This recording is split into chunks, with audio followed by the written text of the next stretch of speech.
velvet voice of Jedi Johnson narrates the way, and the ever-steady Styx boy shall ride away your brain. Bad to the bone, Bruce and Furnace pick up for days on days, and the great Stormtroopers Boba Fett's have bad mighty to slay.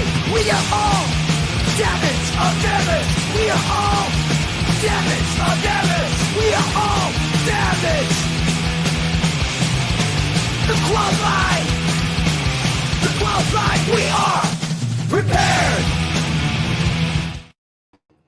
And hello and welcome to another brand new episode of The Qualified. I'm your cousin Jedi, joined as always by the great Dom Tober, the always steady Styx Boy 73, and the architect joesduelin. And joining us, our special guest this week, we can't believe we got him, Garrett Gunn. What's going on, Garrett? What's going on?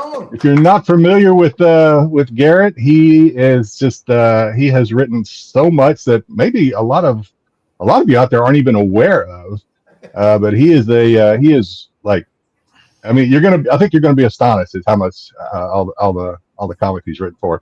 I want to tell a quick story, Garrett, and I want to let you say hello because I don't know if I'll get another opportunity. So this is how I was introduced to Garrett. I was watching Whatnot. Now I was watching Whatnot. Now I read comics. I don't always pay attention to the writers. I'm more tuned in to the artist. So I'm watching Whatnot, and I'm in a Sora Song stream. I'm watching one of Sora's streams, and there's this dude in there, and this son-of-a-bitch is crazy. I mean, he is nuts. He's just like, he's crazy. And I'm like, and they introduced me, and I said, oh, okay, this is Garrett. And I'm like, I think I partied with guys like this. This guy, he's the kind of guy that when you start partying with him, you got to kind of keep an eye on him a little bit because you never know. And as I watched the stream, I realized that Sora has to kind of do the same thing because you'll start giving shit away that she's kind of like, what? What? So I'm sorry, I had to get that in there. I didn't know if I'd get a chance later. Welcome, Garrett. We truly appreciate you coming on with us this evening. I love it. Thanks for having me. It's definitely wonderful. Happy to have you. And like I said, I was amazed. I normally like to go through like we always do, and we'll have a deck up to go through kind of a bit of a retrospective of all the stuff that you've worked on, and it's substantial. You have a nice catalog of some good stuff, and a lot of familiar titles in there too in the indie world, like Franklin and Ghost and stuff like that a lot of people love. When did you get into writing? What worked you into it? I got into it on accident. I grew up loving comics, and when I was deployed, I was sent. We went through a bunch of crazy shit when I was deployed, and I got sent to go see a behavioral health person on base in Kandahar because they caught me sleepwalking with my weapon, and they were like, "Oh shit!" So they went in there, and this doctor, bless her heart, was like, we're going to do these like exercises, and we're going to like write these. We're going to write about how we feel and all this shit. And I've never been one to follow the rules, so I did follow directions, and I wrote a story instead where like my justification was that I was going to use the same things I was feeling, but like tell them through the perspective of this character that I was making up.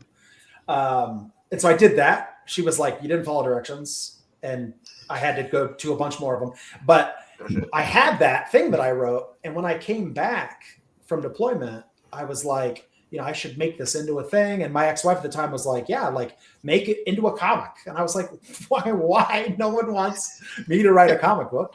Because at that point I wasn't very familiar with indie books. Like I grew up on like Silver and Bronze Age Marvel stuff. And so I did. And we ran a Kickstarter for it, like in the early days of Kickstarter. And then on Facebook, I posted about it on Facebook, and this random person I didn't know was like, well, I published that book. And I was like, okay. So they did. And then they were like, when's the second one going to be done? And I was like, I haven't written a second one, but I could do a second one, I guess. And then I did a second one, and then a third, and then a fourth. And then I just got like kind of addicted to it. When I got out of the military, they were like, look, here's the pension, fuck off forever. And I was like 28 years old. And I planned to be career military. I had no idea what I was going to do with my life. And it just became like something to fill my days with, was just like writing. And then I wrote like my next thing, and that got published. And then my next thing, and pretty soon it was like addicting. I was like, oh my God, like this is awesome. Then I started making money from it. And I was like, this is even cooler. Like I can do this hobby that then makes money. And I was like, maybe I should like try. And so then I just made it a job. I started acting like it was a job and started like treating it like it was a job, and just kept going. And now 195 books later or something. Wow. Trying to figure out how to 195. So one of the things I was going to ask is, because I haven't read all 195 goals now, but one of the things I was going to ask is these ideas. I mean, your ideas are not like your cookie cutter comic ideas necessarily. Some of these, I mean, some of them are like, how the hell did he think of this? You know, it's weird because like, I always tell people, like, people will ask me, I've been on panels or whatever, and people are like, you know, what advice would you give people? I'm like, I'm the wrong person. Like, I am in no way follow any sort of traditional thing. If you look at my scripts, they look nothing like a professional comic book script. Like I have made whole books just because I couldn't get a title out of my head.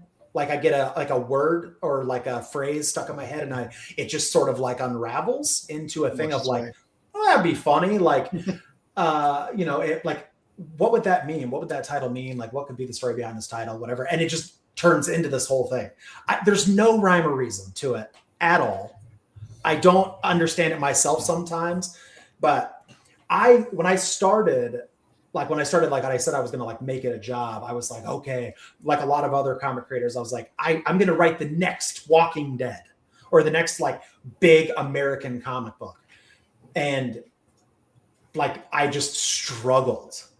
I was like, what, how, like what?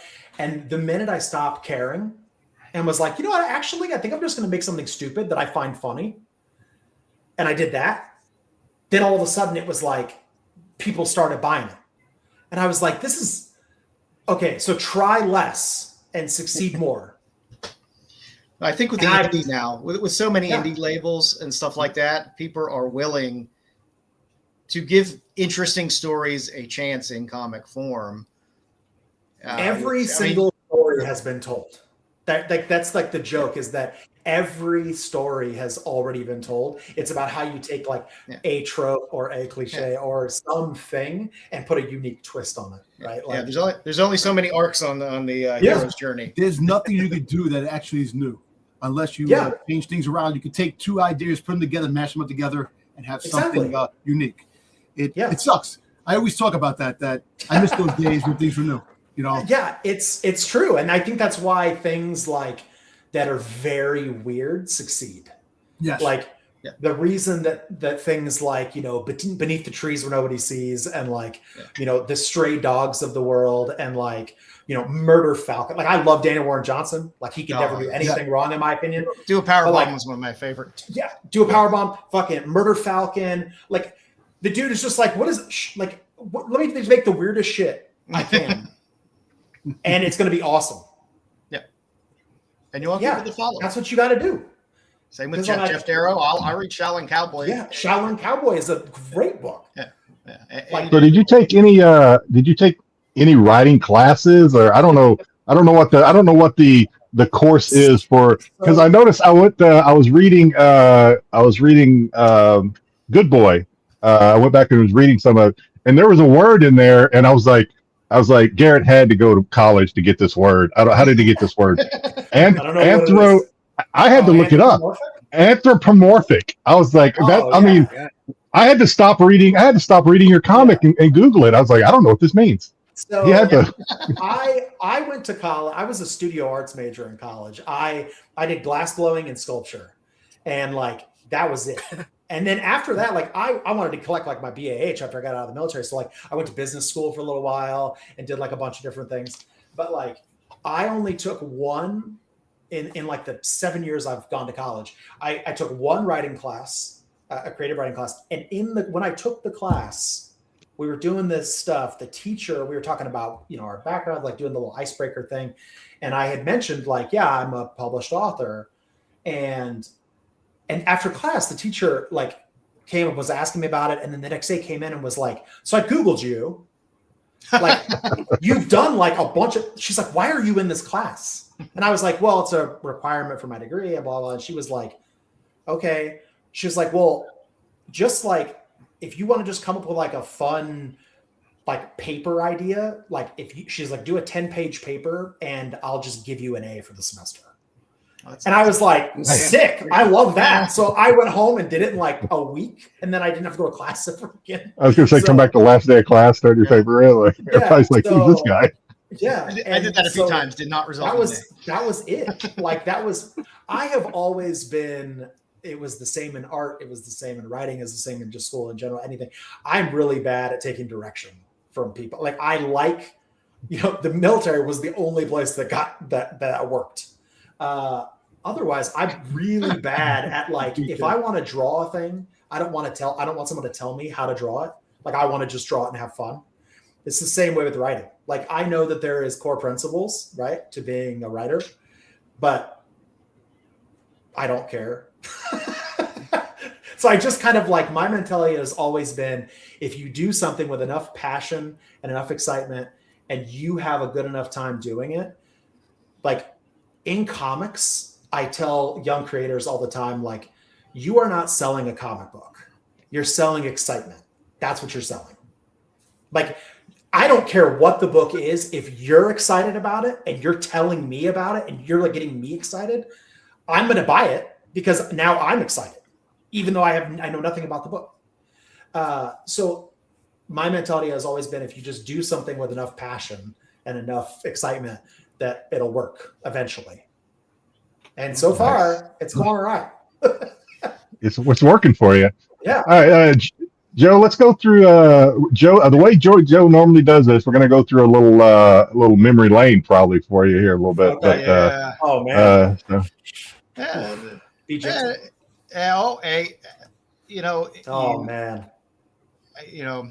I mean, you had the early stuff with Fear Diaries, and I noticed a lot of your stuff. You worked a lot with Source Point Press, which I always used to enjoy their titles. They always put out good indies. But like I said, Fear Diaries, any of these you want to elaborate on? Yeah, I mean, the book, the story that I wrote while I was deployed is that far left one. It's called Days to Come. And that was the very first book. In fact, the dog character is inspired by a dog named Gunner, who was the therapy dog the psychologist that I still see her to this day. She was in Hawaii. She was when I finally got to the point where they were like, yo, we're going to medically retire you. You have to go see a professional, blah, blah, blah. I went and saw her. You got her number? Yeah. And she's amazing. She was actually, if you watch the Johnny Depp trial, she was the professional psychologist that was on the stand. Oh, really? Wow. Yeah. Nice. So that's my psychologist, Dr. Curry. And she had a therapy dog, Gunner, that like I would go in and like he would hang out with you while you had sessions and stuff. He's the basis for the dog in the book. But yeah, Days to Come, very first book. I barely got it funded on Kickstarter. I think my parents paid like the last 30% of the campaign goal. It was awful. And then Fear Diaries was the second book that I wrote. And it was the first thing that like I did that book. And Alterna, I had no idea who Alterna was. I didn't know anything about him. I just saw like a submission thing online and I submitted it. And it was right as Alterna was doing their sort of like, we're going to go back to newsprint comics thing. Right. And they signed Fear Diaries with me. And then my third book, Go West. And I mean, it sold like an outrageous amount of copies. I mean, probably because they were $1.99, but yeah, they were cheap. But like, it was still like to this day, I think of like Go West was my first hit that I had. And I mean, I think it sold like 15,000 units. And at the time I had no concept of like how much that was. I was like, well, that's cool. And people I worked with were like, you sold how many? Yeah. And I'm like, well, yeah, it was newsprint though. And they were $1.99. So I made like $60, but it's still like it was a really big thing. Yeah. And that was the first thing that kind of got my name anywhere. Nice. Yes. My first success after Go West. Yeah. Franklin and Ghost. Franklin and Ghost was having it. There's a lot of people that love Franklin and Ghost out there. It is a beloved series. And you hit multiple volumes of it as well. Yep. 4 volumes. Again, I had no idea how to write comics, so I would just make giant books. Like I wasn't making single issues. I was making like 48 to 60 page books and releasing them. And people are like, this is like a 4-issue miniseries. And I'm like, oh, okay. Yeah, that one was the first. Franklin and Ghost was the first thing that really it was a consistent seller. It did well every time an issue came out. It went through like 2 different publishers, and then ultimately was going to get turned into a live or a cartoon through a bunch of different studios that had optioned it. Bro, is that the one you got off our stream? Yeah, the very first stream very first Whatnot stream of Garrett and Shauna that I just kind of stumbled into, and I had such a good time. I remember asking you, I was like, "Is this y'all's first show?" And you're like, "No, we do this all the time. So we do this every Saturday." Yeah. And I was like, "Oh man, I'm having such a good time in here."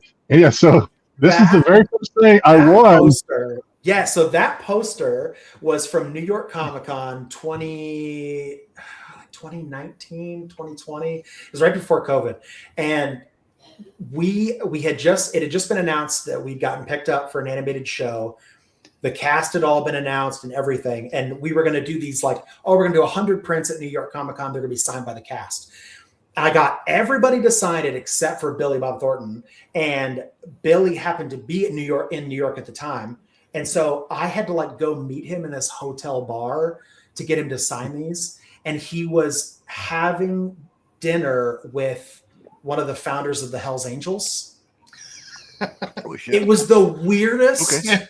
It was the weirdest because that's Billy. Billy has the craziest life of anybody. I don't pretend to understand anything about what he does. He's brilliant and so weird and awesome and the kindest, most incredible person I've ever met. But yeah, he's come to whatever the fucking name of the super fancy hotel, not the Four Seasons, the Ritz-Carlton or some shit. He was come to the lobby, and I'll sign them for you. And I was like, okay, cool. And I show up and it's him who's 80 pounds and this 350 pound biker dude. And these 2 Playboy bunny chicks who are with this guy. And I have no idea who they are. I'm just he's oh, Garrett, this is Chuck or whatever his fucking name. And I was like, oh, cool. What's up, bro? And then he got up to get a drink or something. And he had it on the back of his jacket. And I was like, Billy, what the fuck? You haven't drinks the fucking Hells Angels? You could have told me some shit, whatever. The guy was very nice. I don't know anything about him. I talked 2 words to him. He seemed like a very scary man. But yeah, it was wild. And those posters, what's funny is we posted about them and nobody came to get them. So I ended up with 80 of them that I brought home of the 100, and they just sit and they're upstairs right now. And I'm oh, these are cool. I'll just give these away. That's how you got one. That's how I got that one. And I have very good luck of winning giveaways on your stream. It's uncanny. Yeah. Last week I didn't win anything. I was a little disappointed. You're what the fuck? I come on this stream and I don't get free shit. I'm going to give this stream. I'm going to give a show one more chance. One more chance. If I don't win anything next week, man. Yeah, we do give away a lot of stuff. You do, yeah. Good stuff, cool stuff. Yeah, that's Shauna. Shauna loves to give stuff away. Oh yeah. Speaking of Billy Bob Thornton, yeah, Boxmasters, Go West. That was the newsprint Go West, and then I wrote the new Sad Girl Psycho Baby and the new Sugar Pop for Dan Mendoza. Yeah. Got some of that Mendoza stuff in there, which is always fun. Yeah, DFN3 was a tie into Franklin and Ghost. It was a character that was going to be in the TV show, and we we're doing a one shot for her before the show was going to come out. Yeah, man, so much stuff. This is great stuff. And of course, man. Warcorns. Some of my favorite covers. Yeah. are on Warcorns. Warcorns, dude, Warcorns, like after I had kind of had a little bit of success in comics, like I really wanted to make this book that, like I said, you know, I'm gonna make something. I'm gonna like make fun of all my military buddies. Like I'm gonna make them all unicorns. There's gonna be a unicorn for every branch of the military. They're all gonna be like so stupid and fucked up and ridiculous. And I'll get a chuckle out of it. I'll send copies to like my old battle buddies and stuff. And then like they all loved it. I was like, you know, I'm making fun of you. And they're like, yeah, it's so awesome. That's what we do, right? Yeah, it was, to this day, like I have times where I'm at a convention and I haven't like signed a single book, and like I'll get one random Joe that comes up and is like, has like one copy of Warcorns, and he's like, you wrote this, right? And I'm like, yeah. And he's like, cool, and like hands it to me, and I sign, and then he's like, thanks, and like walks away, and I'm like, what the fuck? Like I get military people all the time that like come to do this. I've gotten a lot more now that like the Army their Heritage and Cultural Center did like a spotlight on Warcorns. Awesome. And after that, I got a bunch of like people reaching out about it, so that was cool. But it is by far, it's the book I'm probably most passionate about, because it is the most like grounded in my real life and like personal, and like I mean the characters are all like based on real friends of mine. I have not read it yet, but I did pick this up on one of your streams. I picked this up, and I haven't read it yet, but it's something that might probably read it this weekend. But not to brag, it was the only thing I bought on that stream on your stream that day. The only thing, and I won the grand prize fire giveaway. On the back of it is a bunch of like pull quotes, and one of them is from my friend Andy Schmidt, who's now the editor-in-chief of Boom, which is like, this is the dumbest thing I've ever heard of. That's the dumbest idea I've ever heard. Yeah, Andy Schmidt. Yeah. Andy Schmidt. And now that man is making choices about where the direction of Boom Studios. For shame. Awesome. I like Travis McIntyre. Your ideas are shit. Yes. Yeah. See, like they think those are insults. They're very inspiring to me. Because I like, if a thing is so stupid that it doesn't seem plausible or like worth a shit, now I want to make it that way. Like I want to prove them wrong, which I really enjoy doing. That's fun. It's fun to be challenged. Now I'll be quite honest with you. I did not know. I picked this up. Obviously, you know why I picked it up, because I wanted it in a buyer giveaway. But I picked this up. I'm excited to read it now. I was not exactly sure. I think I'd heard you talk about it during the stream. As a fellow vet, you will find a lot of familiarity. There's even a part like in one you didn't go too hard on the Navy though, right? You didn't go too hard. So the Navy character's name is Floater. And when he better gets, than Sinker. When he gets wet, a giant rubber duck inflatable pops out from his utility belt. Oh, you did. You mentioned that. Okay, I remember that. You mentioned that on the stream. And him and Gunny, the Marine, are so much fun to write, because they're like, it's like a shitty buddy cop story. Like they're like they're best friends, and they just hate each other with so much love. It's fantastic. There is a part you will find in the book that's very subtle, and you could miss it very easily, but there is a fifth unicorn that is introduced in one of the stories, who's a coastie, but he's not a real unicorn. He's got a cardboard horn with a little string because he wants to be a real branch of the service. Yeah. Oh, that's hilarious. Yeah. Oh man, Call the Ravens Home, Bare Bones. Cold Dead Hands I actually just acquired the rights back to. That was optioned for a live action movie. And we're in the process right now of they're doing a bunch of pre-pro stuff and all kinds of shit. So that book was, have you ever seen the movie Idle Hands? Yes. Idle Hands is a great movie.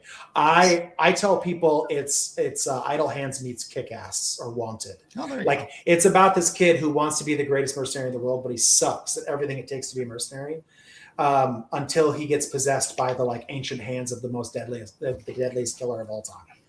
It's awesome and so stupid. That was a book where it was the title. The title got stuck in my head. It used to be, there was a writer I worked with at Source Point, and he would come in and he'd be like, Garrett Gunn, Cold Dead Hands. And I was always like, that's so stupid. And then Cold Dead Hands got stuck in my head. And I wrote an entire book around that title. That's cool. It's not amazing. Stupid, yeah. but no, just say it's stupid. But some of the things that you think is stupid turn out to be pieces of art that other people like. Yeah, it's true. It's just the concept. Hey, look, we all have stupid ideas, and yes, the stupid ideas sometimes turn out to be something that's gold. So you have to go with that. Never think of stupid ideas. Just think of maybe a success story down the road. Yeah. How much? Looking through some of this as well. How much does the artist that you're kind of paired with play into a lot of this? Because I see work. You've done a lot of work with Stan Yak, who is severely underrated in my mind. Stan Yak's amazing. And Kit Wallace, you've done a ton of stuff with Kit. Oh yeah. Is there kind of like a simpatico when you're working with somebody like that often that they kind of get what you're looking for? Yeah, like I said before, I don't have a traditional way of writing. I write a lot more like a screenplay, or like I write sort of like beats in a script, right? Like I have always thought like, look, I'm not an interior artist. Like I feel wrong a lot of times telling an interior artist what the best way to write a scene or to draw a scene is. And so I have found that like, if I writing the way that I do, creating the scene, creating what has to happen in the scene, the dialogue, like I have found artists that enjoy that sort of freedom to like, oh, okay, well, I'm just going to do the coolest looking shit I can. And they make it their own. And those people are the people I've tended to continue to work with, because like it's so synergistic of like, well, I don't have to spell that out. Yeah. We're gonna get to one. It's one of your later works. My favorite title, by the way. We're gonna get to it later on, but it's one where you did have some feedback to the interior artist, and it was basically make it bigger, right? So, yeah, yes, yeah. So we'll get to that one. That one. But that was yeah. You can sort of see as you guys are going through these pictures too. You can see my career devolving here. Like it gets more insane as it goes on. Which is good. It's more fun. Good Boy was until recently, it was the biggest success of my career. It was a huge book for us. I think issue 1 did like 50,000 units, which like Source Point didn't even know what to do. They were like, we just got the numbers for number 1. You got a Sienkiewicz cover. You got a Sienkiewicz cover. I got in with Whatnot in the very early days of Whatnot. And it was back when they had more money than they knew what to do with. And they wanted to do a bunch of exclusives, and they loved Good Boy. And they were like, look, like, if you can get a big artist to do the cover, we'll pay for it, like, and we'll make it a Whatnot exclusive, etc. And I was just like, who's the biggest artist I can think to try to get? Like, and Christy Blanche, who worked on Good Boy with me, was like, I'll send him a message. And I was like, sure, let's do it. And we did. And I think we even like offered him more than his rate because it wasn't our money. And we were like, look, we would really like you to do this cover. And he was like all about it. He was like, I actually have seen this book. He was like, this is awesome. He wanted copies of it when it came out because he wanted to like put it up, and he killed it. Like that cover is crazy. But Good Boy was by far, until very recently, the biggest selling thing I'd ever made. And it was, I just held on for dear life and just like to let it take me wherever it would. It was amazing. And you had a lyrics cover in there, which I had to throw in for Jedi, because I know Jedi's lyrics lead covers. I appreciate lyrics. She is so sweet. Have you met her? No. Dude, okay. We did a spotlight on her, but haven't had her on. She is like 4 feet tall, like 60 pounds. She barely speaks English. But she understands it. She just can't speak it as well. And every time, like, I remember I wanted to get a cover from her because I was a fan. And I said, I really like her work, and I got her to do this cover. I went to a convention probably like 6 months after this came out, and she came to the booth, like from her table, like it was, I think it was like a MegaCon or something. She came to find me. She walked up to the table. I had no idea who she was because I'd never seen what she looked like. And she had a copy of this book. And I said, "Oh, do you want me to sign it for you?" And she was like, "No, it's mine." And I was like, very confused. Okay. I was very confused of like, I mean, I assume it's yours. Like you're bringing it to the table, like whatever. And she said something, and she was like trying to tell me that she had drawn it. And I was not, I'm so stupid. And I was so overstimulated from the convention. I was like not putting it together. And then finally she kind of like, she came back with her rep, and he was like, "Garrett, lyrics." And I was like, shut the fuck. Like I like blew my mind. And I was like, oh my God, I ran on the table. I gave her a hug. And like, ever since then, she will come to shows and she'll be like, "Garrett," and like whatever. And it is so funny. She's such a sweetheart. She could not be more. And then what's funny is after she got like a bunch of DC gigs and like Marvel gigs or whatever she was doing, she was like, "I have to stop doing like super violent, crazy shit that you want me to do because now I'm like, got to do these Marvel covers." And I was like, I get it. It's totally fine. Yeah, I get it. I don't like it, but I get it. Yeah. She still pumps out some Kickstarter stuff that's a little spicy. She does. Her new management is very particular about what they want to let her do. And I was like, I get it. Listen, I have worked with so many artists over the years that like have become huge deals that like they won't answer my calls now. So I'm like, it's totally fine. It's not a problem. Yeah. Oh, Christmas Carol. And look that second one there. We got a cover from somebody. Hey, that's a Garrett Gunn cover. Yeah. Yeah. That I drew that barely and sent it to Kit. And I was like, please make this look good. And then he did.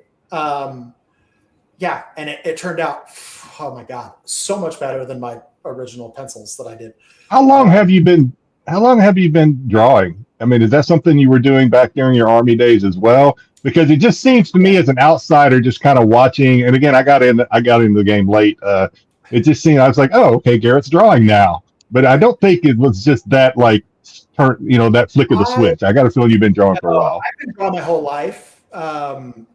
But I never had the confidence in my art to do anything with it because I was always like, when I went to college for art and stuff, like I said, like I was a glass and ceramics sculpture major. Like I was used to like, I like making messy art and I was so intimidated by like these people that were such like fine artists or seemed like I couldn't put it together in my head, like sort of the process of like creating a cover. And so in my mind, I'm like, how are these people going straight into these fucking covers, like these incredible covers and like doing things I would never even think to do because I just want to like paint and be crazy.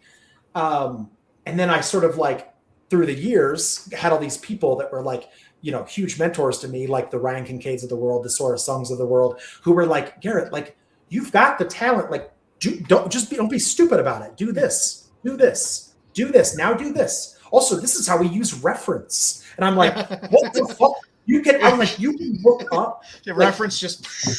I was like in my mind was like, oh, you guys are just imagining these poses, and you're just drawing them. And Sora's like, honey, oh my God. She's like, do you see these models that we like see? Like Google like this pose or whatever. And it'll be like something that's meant for artists. That's like, here's this crazy pose. Here's whatever. She's like, that's your baseline. Now take that and make it into a thing. And I'm like, what the fuck?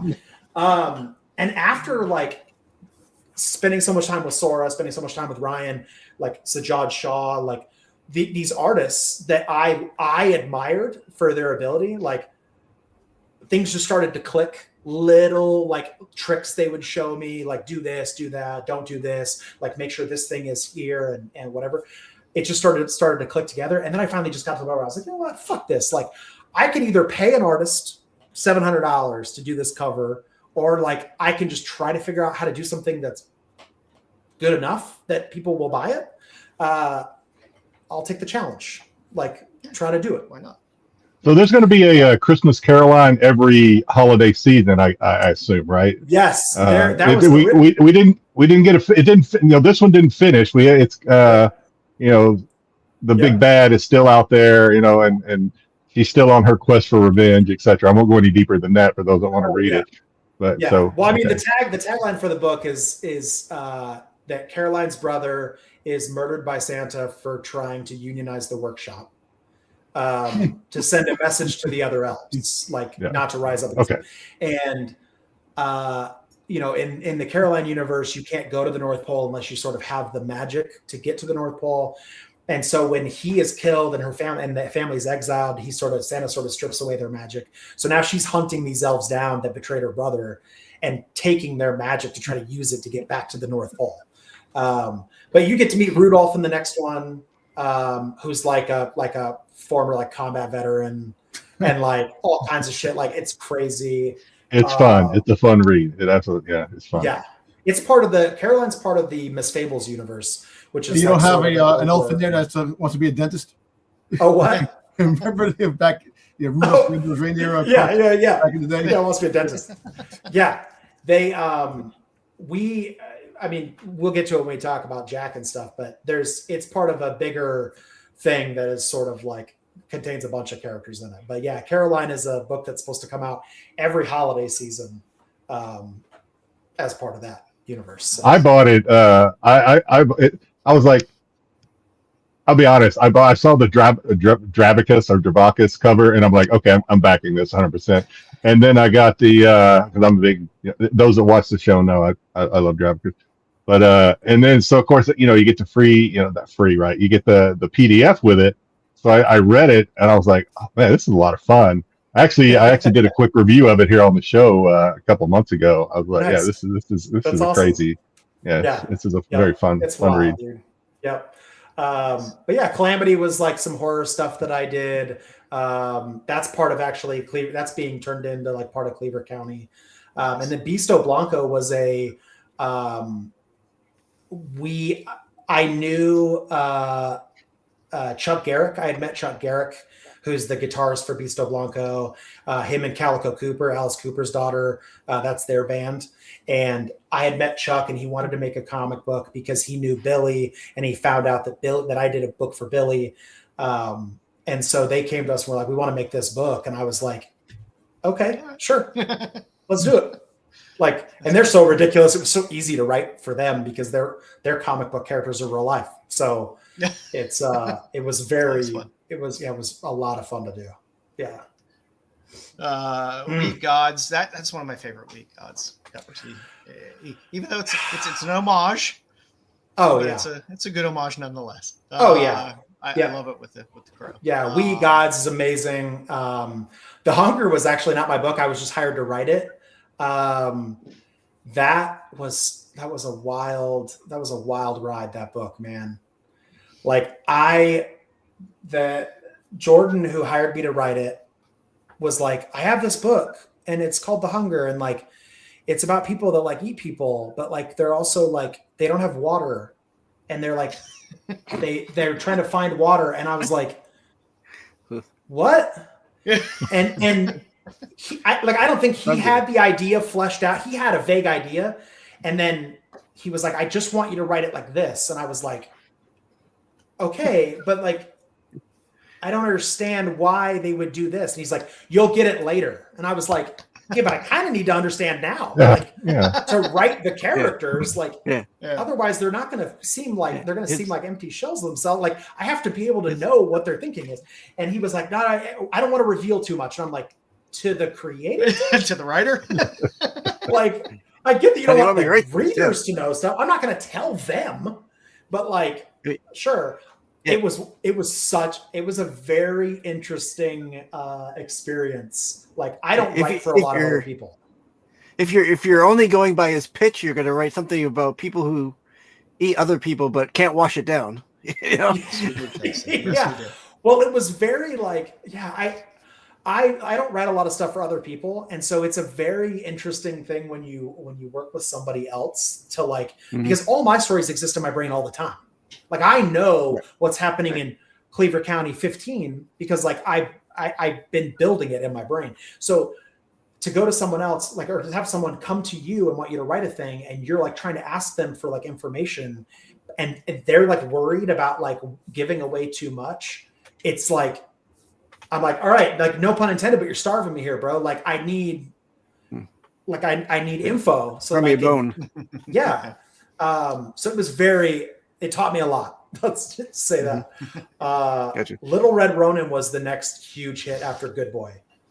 Little Red Ronin was massive, still continues to be massive. It's the leading book in the Miss Fables universe. And its sequel, Giant Killer Jack, is nice sleeper Ivan Tao cover there on Little Red Ronin, who also does a badass cover on Trample.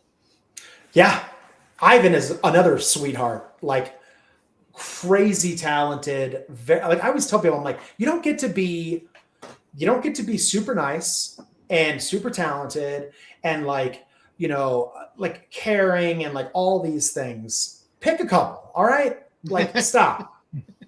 It's bullshit. It makes the rest of us look really bad.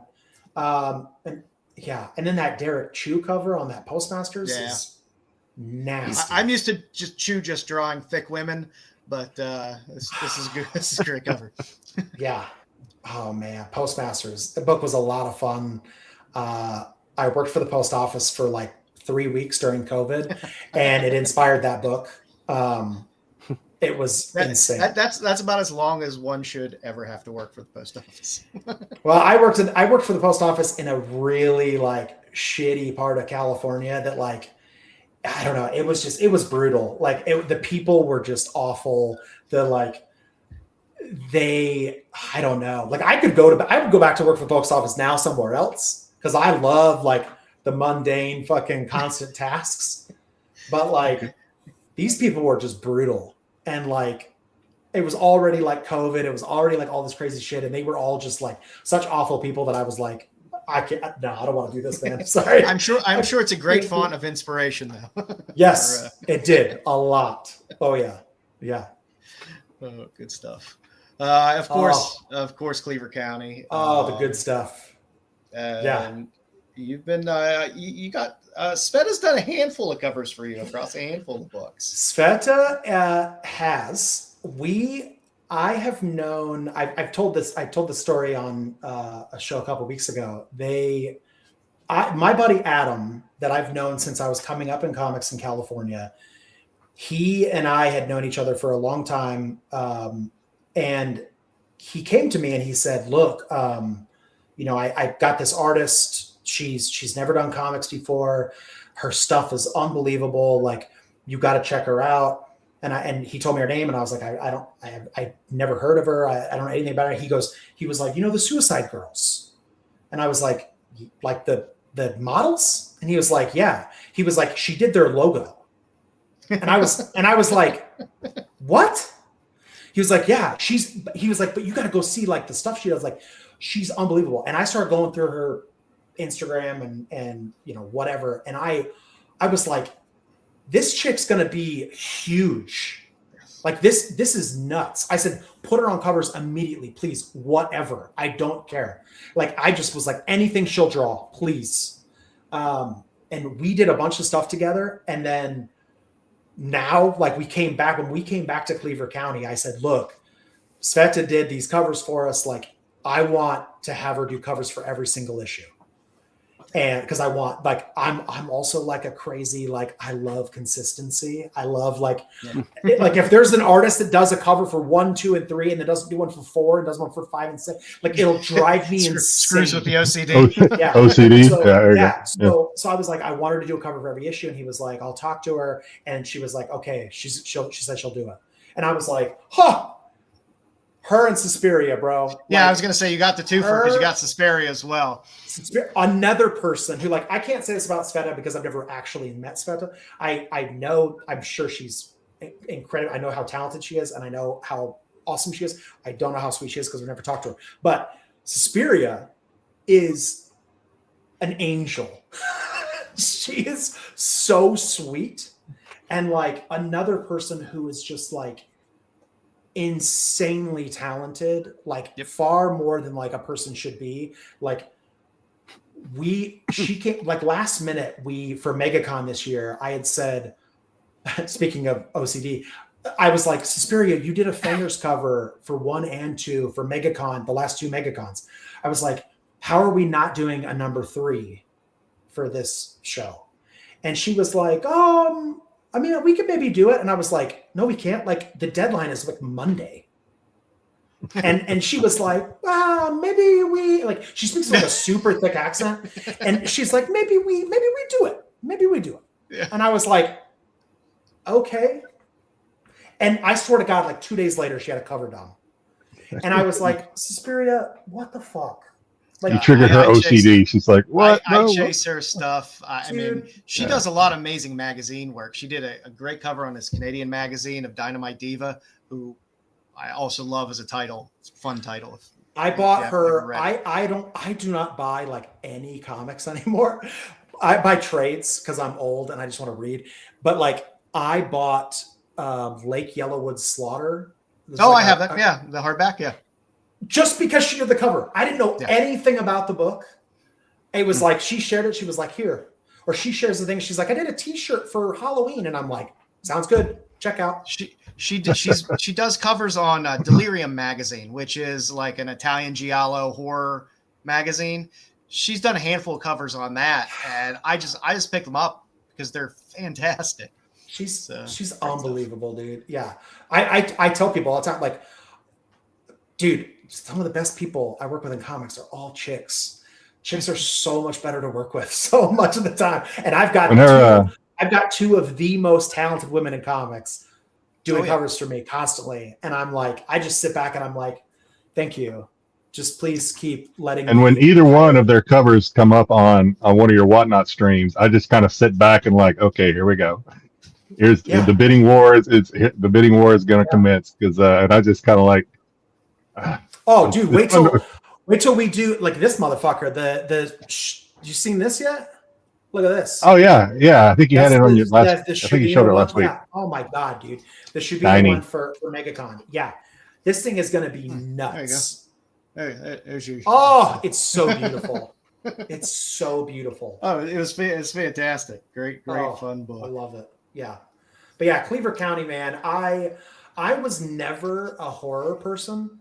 Like I didn't grow up watching horror. I wasn't into horror until now it's been like 6.5 years. Like 6.5 years ago, I got like super into it.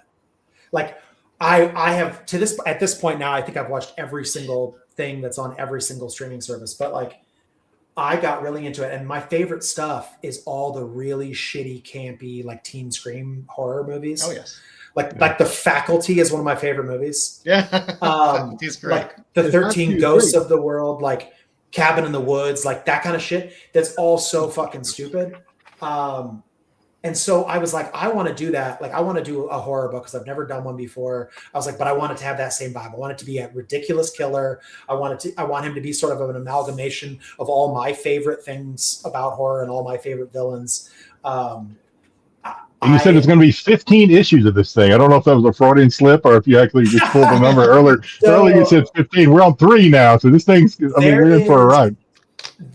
So technically, there's no end. It is an ongoing series. I have the first 24 issues outlined. Wow. Now the thing about Cleaver County is that it's set in this. We say it's like the deadliest part of the world. Like it is sort of this cut off from the world kind of place that's very large. And so there's different towns and different whatever. Every sort of like volume of Cleaver County is supposed to be a different killer. So this volume covers Shank, the Hooked Horror of Harlow. Like when this volume ends, there will be other stories. Got it. Now there will be crossover and there will be killers will show up in different things. Characters will sort of cross back and forth. We've already seen, like, we released Happy Place, which is set in Cleaver County. So you're Stephen King. You're going to Stephen King this thing. Yeah, right? It's all set in the same area. We have a lighthouse arc that's going to happen. There's tons of stuff. Yeah, exactly. Yeah, you got again. I've read the 2 issues. I did the catch up on the Kickstarter. and yeah, Father of the Year. That one, the dad, and it was like, I was like, this guy's a dick. Yeah, dude. So somebody commented they want to know the story what happened in Cleaver County. So I had been in comics for like 8 years, and the reason I moved to Michigan was that I was offered a job to come and work for SourcePoint. And they needed a branding executive, and they basically wanted me to come and spearhead branding for the company, and also sort of like continue to create stuff for them. And that is when I came up with Cleaver County. I said, hey, I got this idea. It's very expansive and like all these different things. And we started making it. And right as we were sort of like getting into doing Cleaver, the company went under and it got cut off. Like 3 never came out because it was like, it was supposed to, SourcePoint stopped soliciting stuff because Diamond was starting to crumble. Like distribution was just brutal as a whole, like everything. And so I didn't get to do anything with Cleaver County for years.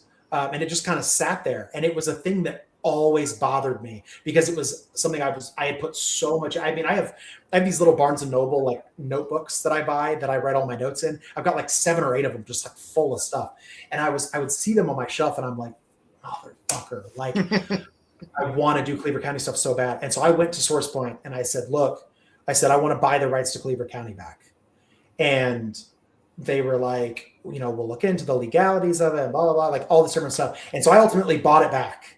And I was like, okay, I'm going to treat it like it's a fresh start. No one's read this book. I'm going to re-release the first issue and on. And we're going to just basically reboot this whole thing, restart this whole machine. And so far, it is fucking amazing. It has been so great. There's always a buzz about it when a Kickstarter launches. I can tell you that much for sure. That is hugely indebted to the incredible artists that I hire for the book. Yeah. I mean, Kit is perfect for the interiors for that book. Him and he is my favorite sequential artist in the world, and I've never met somebody that can take a thing that I already think is so stupid and over the top and make it more so, more than he does.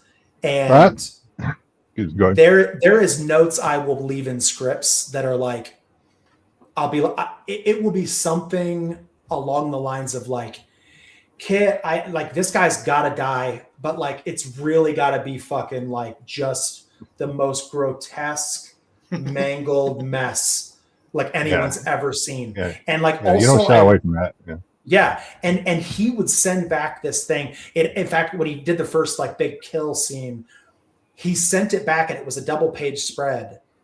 And Dave, my letterer and designer, and we were so blown away by it that I was joking that, like I said, we really should be like, it's like Zombieland. It really needs like a tagline on the page. I was like, it's got to be like double page death spread.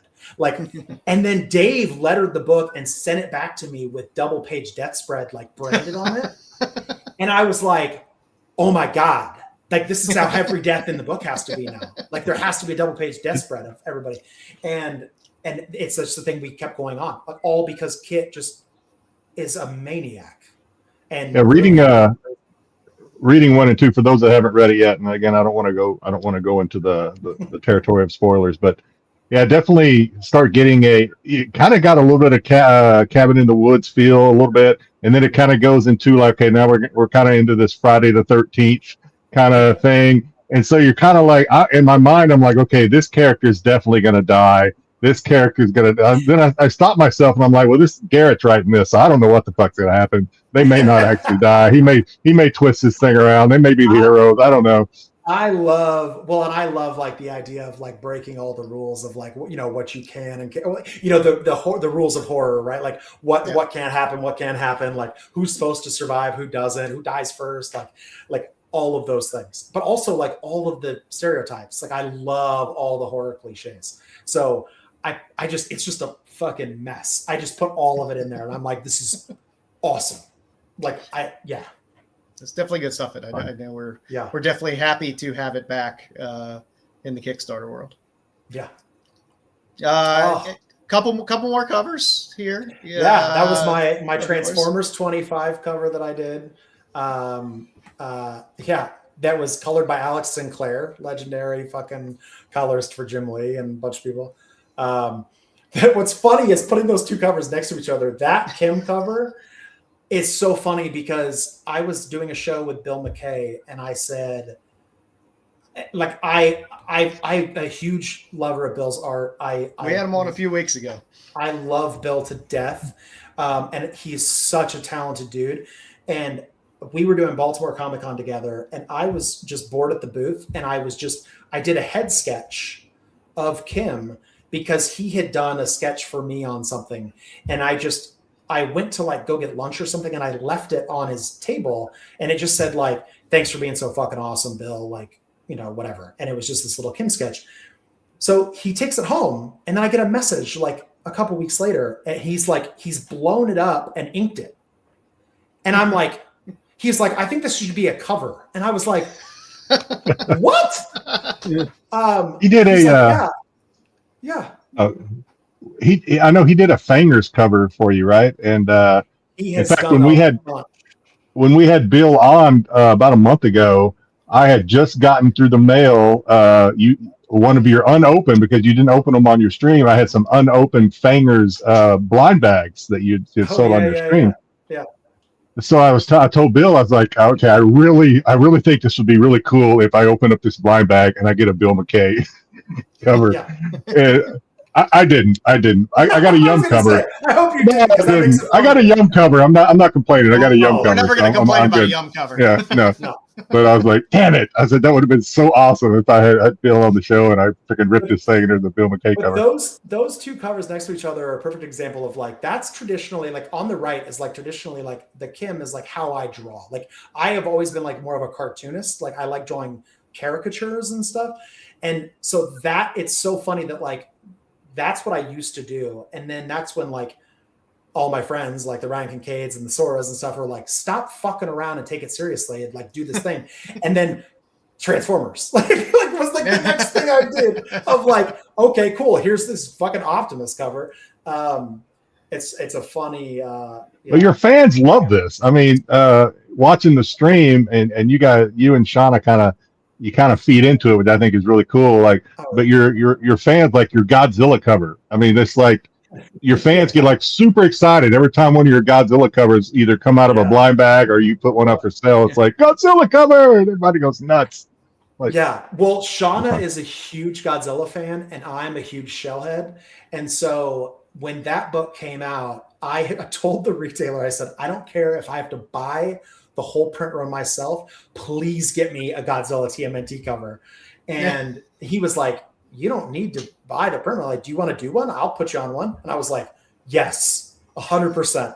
And I got to just be stupid and draw the two things we love. And then she didn't ever get one, which I think is also really funny. That's part of the joke. Yeah. She'd be like, we can't fucking, because they only come in these mystery bags and people buy them. And so then neither of us got one, which is really funny. So yeah, that cover was amazing. Another Sveta cover you got on here too. For Last Witchhammer. Yeah, Last Witchhammer, a book I did with Sajad Shah, which he just got the rights back to from Source Point. So we plan to continue that book.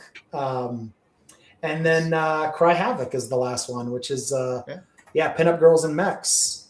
Yes, just two perfect things. Yeah, cannot go wrong with that combination at all. It's a good girl with a beach umbrella or a girl riding a bomb flying through the sky are two covers that I will never pass up. Yeah, exactly. Oh man. Also, ECPD, Bad Girl, of course, more Sveta. That was the first covers that she did for me. And what's crazy is when that came out, like it did okay. And then as soon as she blew up, everyone messages me and is like, how do you, because at that point when she had done those, I was just starting my Patreon and I had made like medals of that book that were like limited. They were numbered to like 30. And so there was only 30 released of the medal. And I gave them to my patrons. Like I made enough for my patrons and then sent them to them. And then people would come to me and be like, I want to buy this. Do you have any of these? And I'm like, Talk to the 30 people that were a part of my Patreon. Like, they have all of them. I don't have any. I know Joe loves his cover because earlier in the week, Joe and I have been planning this show all week and our little chats back and forth. And so Joe sends me the thumbnail. He's like, "Here, this is the thumbnail for the show. What do you think?" And I have not. I'll be open. I have not read Bad Girl, and I'm like, well, okay, it's got a Fingers cover. That's absolutely staying. I think the other was the Cleaver County cover, and I'm like, Bad Girl. I was like, so then I start throwing up I was like, well, Garrett did this, he did this, and without saying a word, I could just get the vibes from Joe through. I was like, Joe he really wants this Bad Girl cover. He didn't even have to say anything. That's how long I could just feel it. I'm like, Joe does not want to get rid of this Bad Girl cover. So. People see that and they know what it is. Oh yeah. Oh yeah. It is a great cover. And then you got that Ivan Tao that you were talking about. Ivan Tao Trample. Yeah, that was fantastic. Well, hopefully you liked the book. Yeah, and it was fun. I picked it up in open order. So stupid. Yeah. Yeah, and it was great. And then, of course, you got some Chuma Hill. Chuma did a few covers of yours. Yeah, I loved Chuma's another one that I'm like, his stuff is unbelievable. Like, I don't understand. Like, I see some of the stuff he does, and I'm just like, who fucking thinks to draw shit like this? Like, it's so crazy. But yeah, that's a cover for a book I did called Murder Bukkake, which is fucking insane. We've highlighted that book on because we do a quarterly Kickstarter update. Yeah, and go through some of the Kickstarters that catch our eye, and when Murder Bukkake is there, it definitely catches our eye. I'm so conflicted about that book because I love that book. Ben, who publishes it, he had a rough go the last Kickstarter. He had never done a Kickstarter before, and ran a Kickstarter in the midst of having a baby and opening a comic shop and all this other stuff. And I'm like, bro, this is going to be this is like a lot of work. Like, Kickstarters aren't bullshit. Like, you got to fucking it's a lot of work.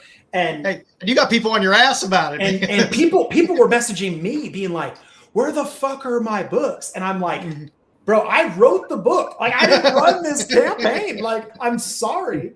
And Ben, Ben and I have been friends for a long time, and he was like, look, I really want to, 3's ready to go and 4. And I was like, okay, but I'm not fucking around anymore. Like, if you're going to run this campaign, you better fucking it's got to be delivered on time. It's got to be this, it's got to be that, all this other shit. And he was like, I've got a plan. That was a clusterfuck and blah, blah, blah. He was as pissed off about it too. And I was like, okay, fine. Well, that's the thing about Kickstarters too. A lot of people don't see who's actually launching the Kickstarter. Yeah. They just see the names associated with the writer or an artist they like or something like that. Yeah. So, and there's so many Kickstarters. Well, and I would get people commenting on campaigns I was launching, being like, "How dare you launch this when you haven't fulfilled this?" And I'm like, "What the fuck?" Yeah. I like to think I got one of the best reputations in Kickstarter. I've run so many campaigns. I've never been late. I've always taken everything. It's not hard to go to Kickstarter, go to you and go to created. Yeah. And you see what you've created. But that Chuma cover is crazy. Yeah. Chuma Hill's awesome. Yeah. I did. Have you please die? Captain America homage there. Dude, Daryl Young. If you guys don't know Daryl Young, you should look him up. He is fucking unbelievable. He has made an entire career out of being a diehard Jack Kirby fan. And the dude is so obsessed with Jack Kirby. I would go to him and be like, all right, if I'm going to have anybody do homage covers to Silver Age books or Golden Age books, Daryl's going to do it. He loves that shit so much, and it comes across in everything he does. But I Hate You, Please Die is another book that is super special. I wrote that book a long time ago, and it was meant to be. I wrote it at a really kind of fucked up time in my life. I was struggling with a bunch of mental health stuff, and I wrote the first draft, and it was all about my struggles with being bullied and my struggles with suicide as a kid and all this stuff. And I gave it to a friend of mine who reads my stuff all the time. He's kind of my ear that I bend of how shitty is this? And he came back and was I'm not going to lie to you. He was I think this is the best thing you've ever written. He was but it was fucking depressing. And I was like, okay, like, is there like a constructive criticism thing in there? Like, whatever. And he said, you're never going to get anybody to read this like past the first couple issues if you don't add some sort of silly sort of like other element to it.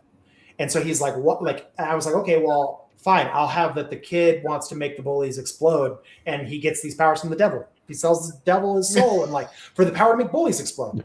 And he was like, that could work. And that's what we did.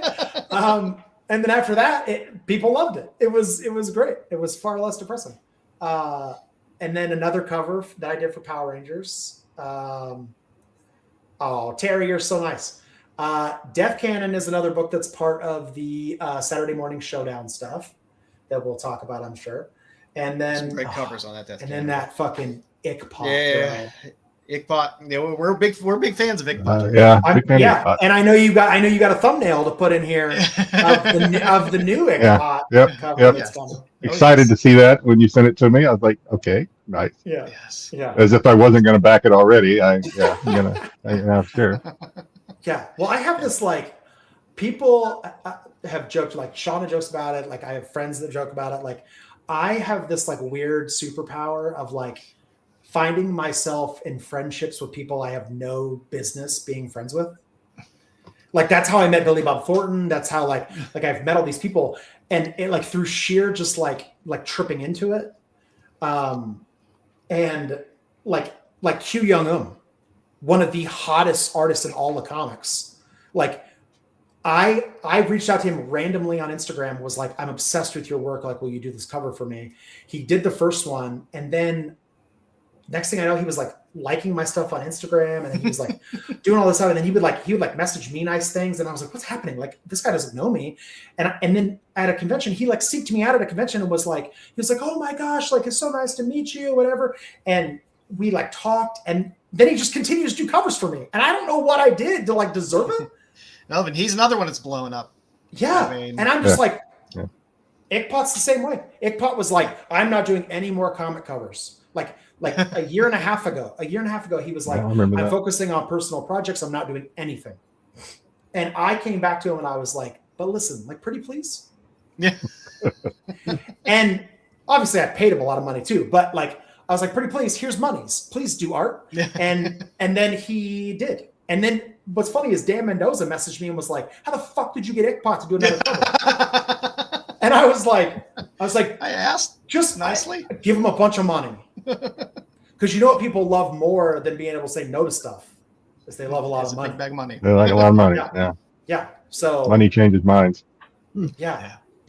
No, we're big ICPOD supporters here in this show. He's amazing. Yeah. And of course, Fangers, and of course the spinoff from Transylvania with Love as well. Yeah, first of many. Tried to get everybody in there. Bear Witch in there, little ICPOD. Dude, yeah. So I had made this joke for years of like, for a long time I was like, there's a big thing within the comic creator community of like this sort of like looking down on people for making titty books, right? And, like, oh, I'm a real comic creator. I don't have to resort to titty books, blah, blah, blah. And for a long time, I bought into that of like, oh, that's true. You should be able to tell a good story without having to like rely on sexuality and blah, blah, blah. And then I got drunk one time on a show and was like, I would do titty books, but I'm not one of these cowards that'll just put titties on the cover. If I'm going to do a titty book, there's going to be graphic fucking in it. And like, because the cover should match the inside and blah, blah, blah. And I went off for so long. You're getting Jedi excited there.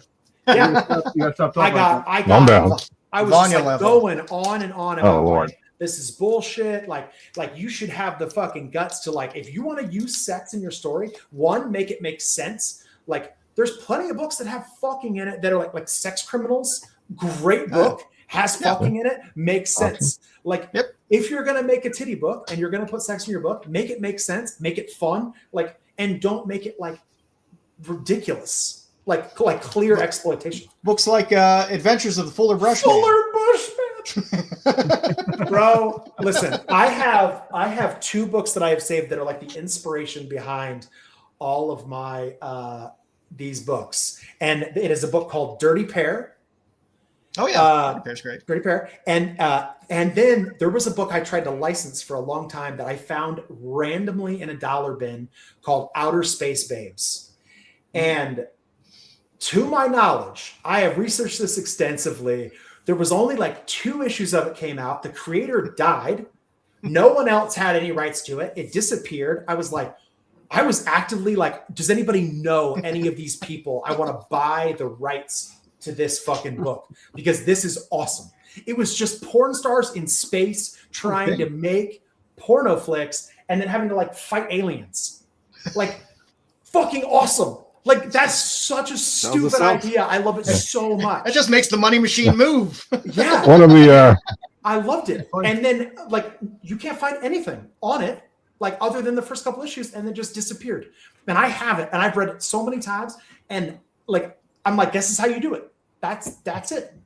Like one of the when we do our little what we read this week, one of our my favorite and one of the viewers' favorites, kind of become a little viewer favorite is and I don't you may know the writer of this, but it's Vanya the Lost Warrior.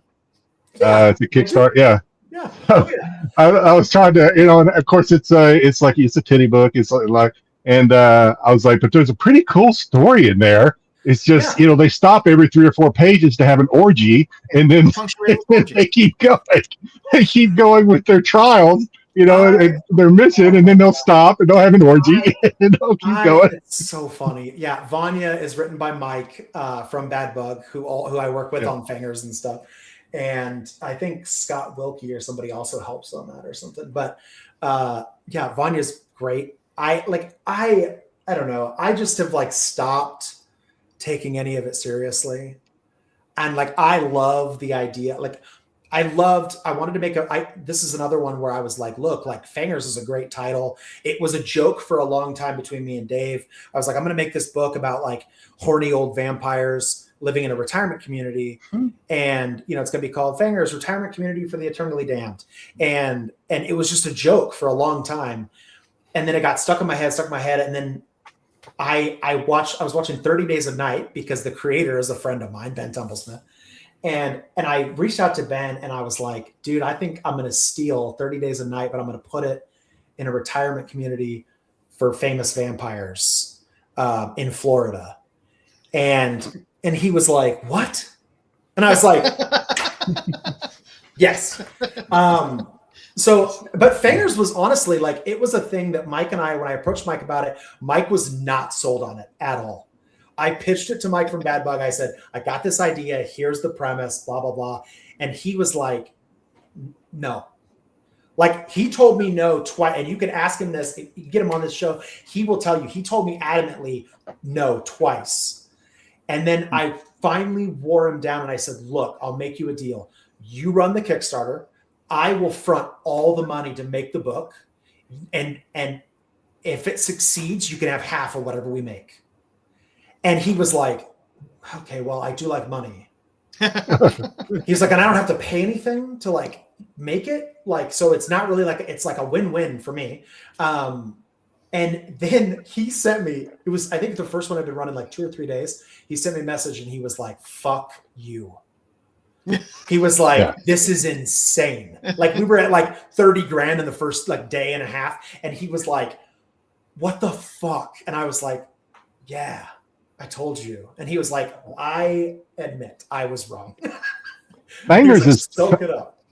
Fangers is so big, and I don't want to obviously anything you don't want to share with us, don't share with us obviously. But Fangers is so big that you're looking at having maybe not a Fangers. What are you calling it? I can't remember. Not a Fangers convention. Fang Bang. Yeah.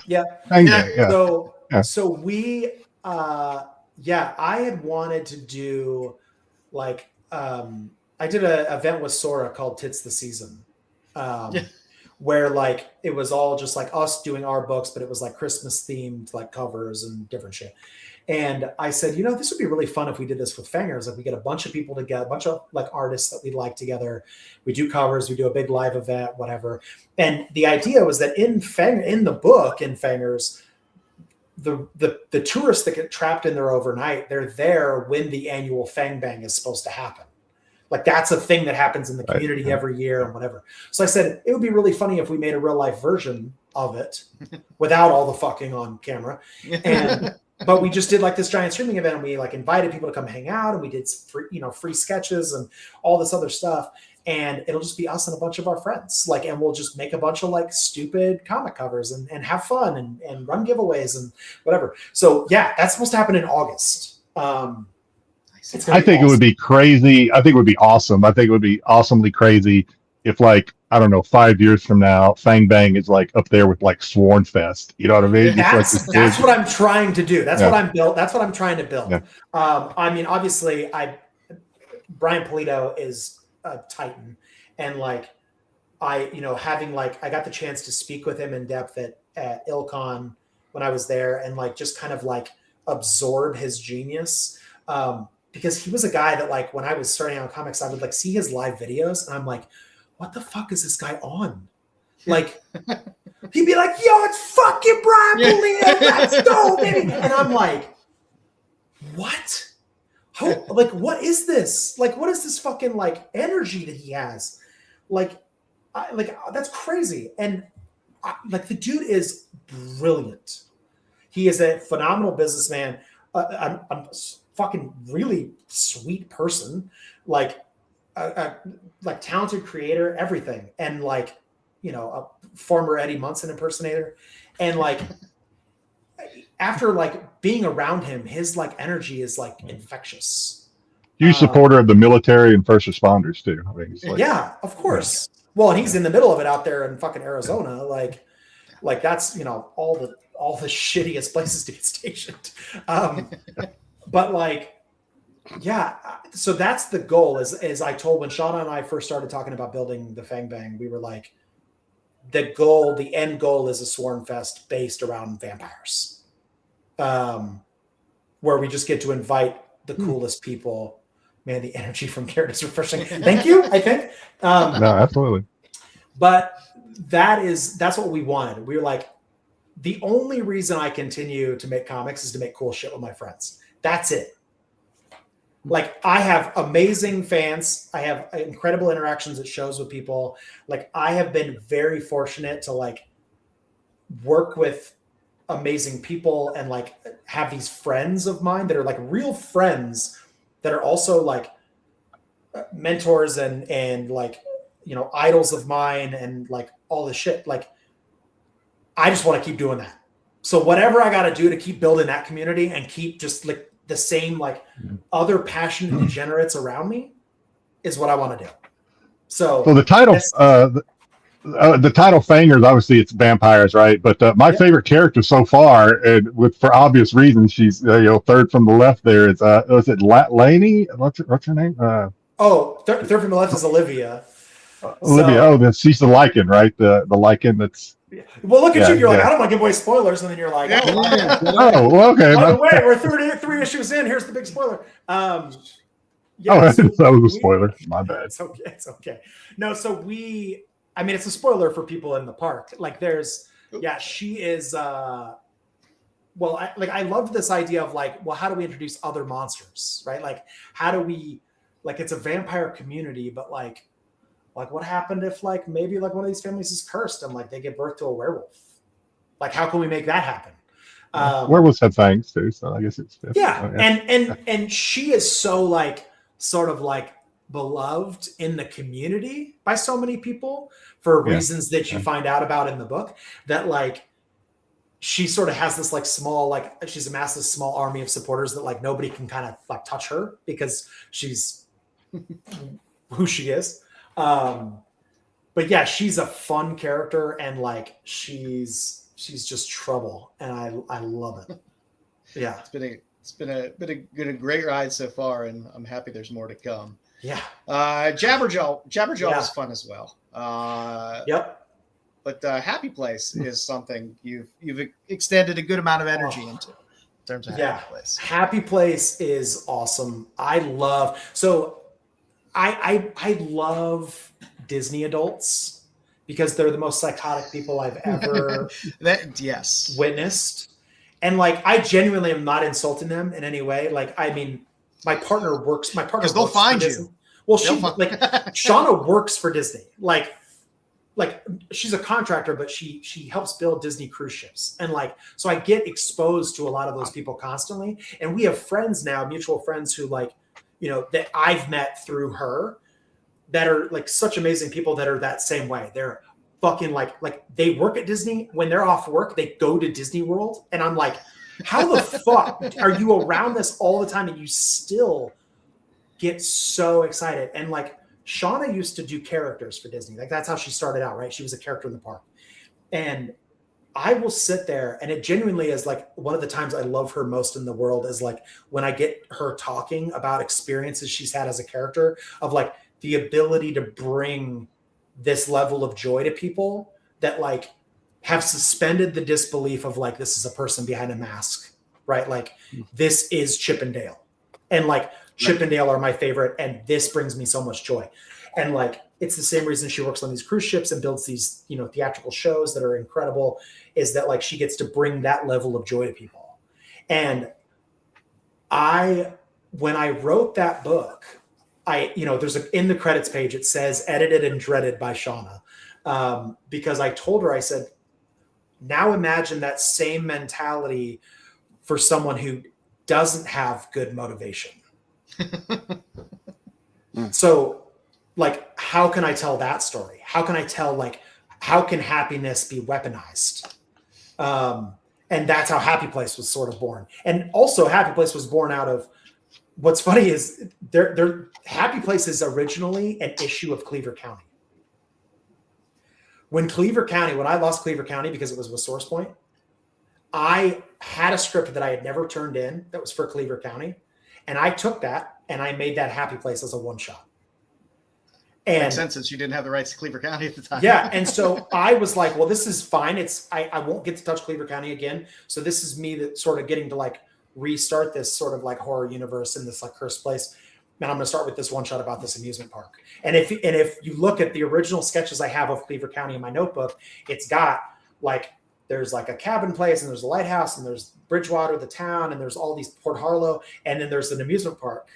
And it just had, all it has on the amusement park is there's a Ferris wheel and different stuff. And there's just Hugo's smiling face, like over the thing, because that was all I knew about it, was that I wanted to make this Hugo Hops Along character. He was going to be this mascot, and all the mascots in the park were just scary, just fucked up, crazy things. And so Happy Place is just about these college kids who come back to their hometown, like for summer vacation, and the town that was once sort of like dilapidated and falling apart has now been like reinvigorated by like all this capital that's come into it from an amusement park that's opened there. And the town is wealthy now, and everyone's happy, like a little too happy. Everyone's obsessed with the park. Everybody talks about the park. Everyone goes to the park all the time. The Happy Place is like everyone's life. But there's something wrong with this park and like why it makes people so happy. So it's fucked up. And there is, it's also the only time I've ever gotten to write a scene where someone got beat to death with their own dick, which I thought was really funny. I hate it when that happens. Shauna hated it. She was like, Shauna is also a huge horror nerd. And I gave her the script and I said, look, I want you to read this. It's like the first like real thing she had like read of mine. And she was reading it. And she's like, she had got about 3/4 of the way through it. And I'm like, what do you think? And she was like, I really like this. She was like, this is really good. And then she got like 6 more pages. She's like, she put it down and she was like, what the fuck is this? And I was like, what do you mean? And she was like, I think it's pretty self-explanatory. Gets killed with his own dick. And I was like, yeah, isn't that awesome? She was like, I don't think that's how dicks work. And I'm like, it could though. Why not?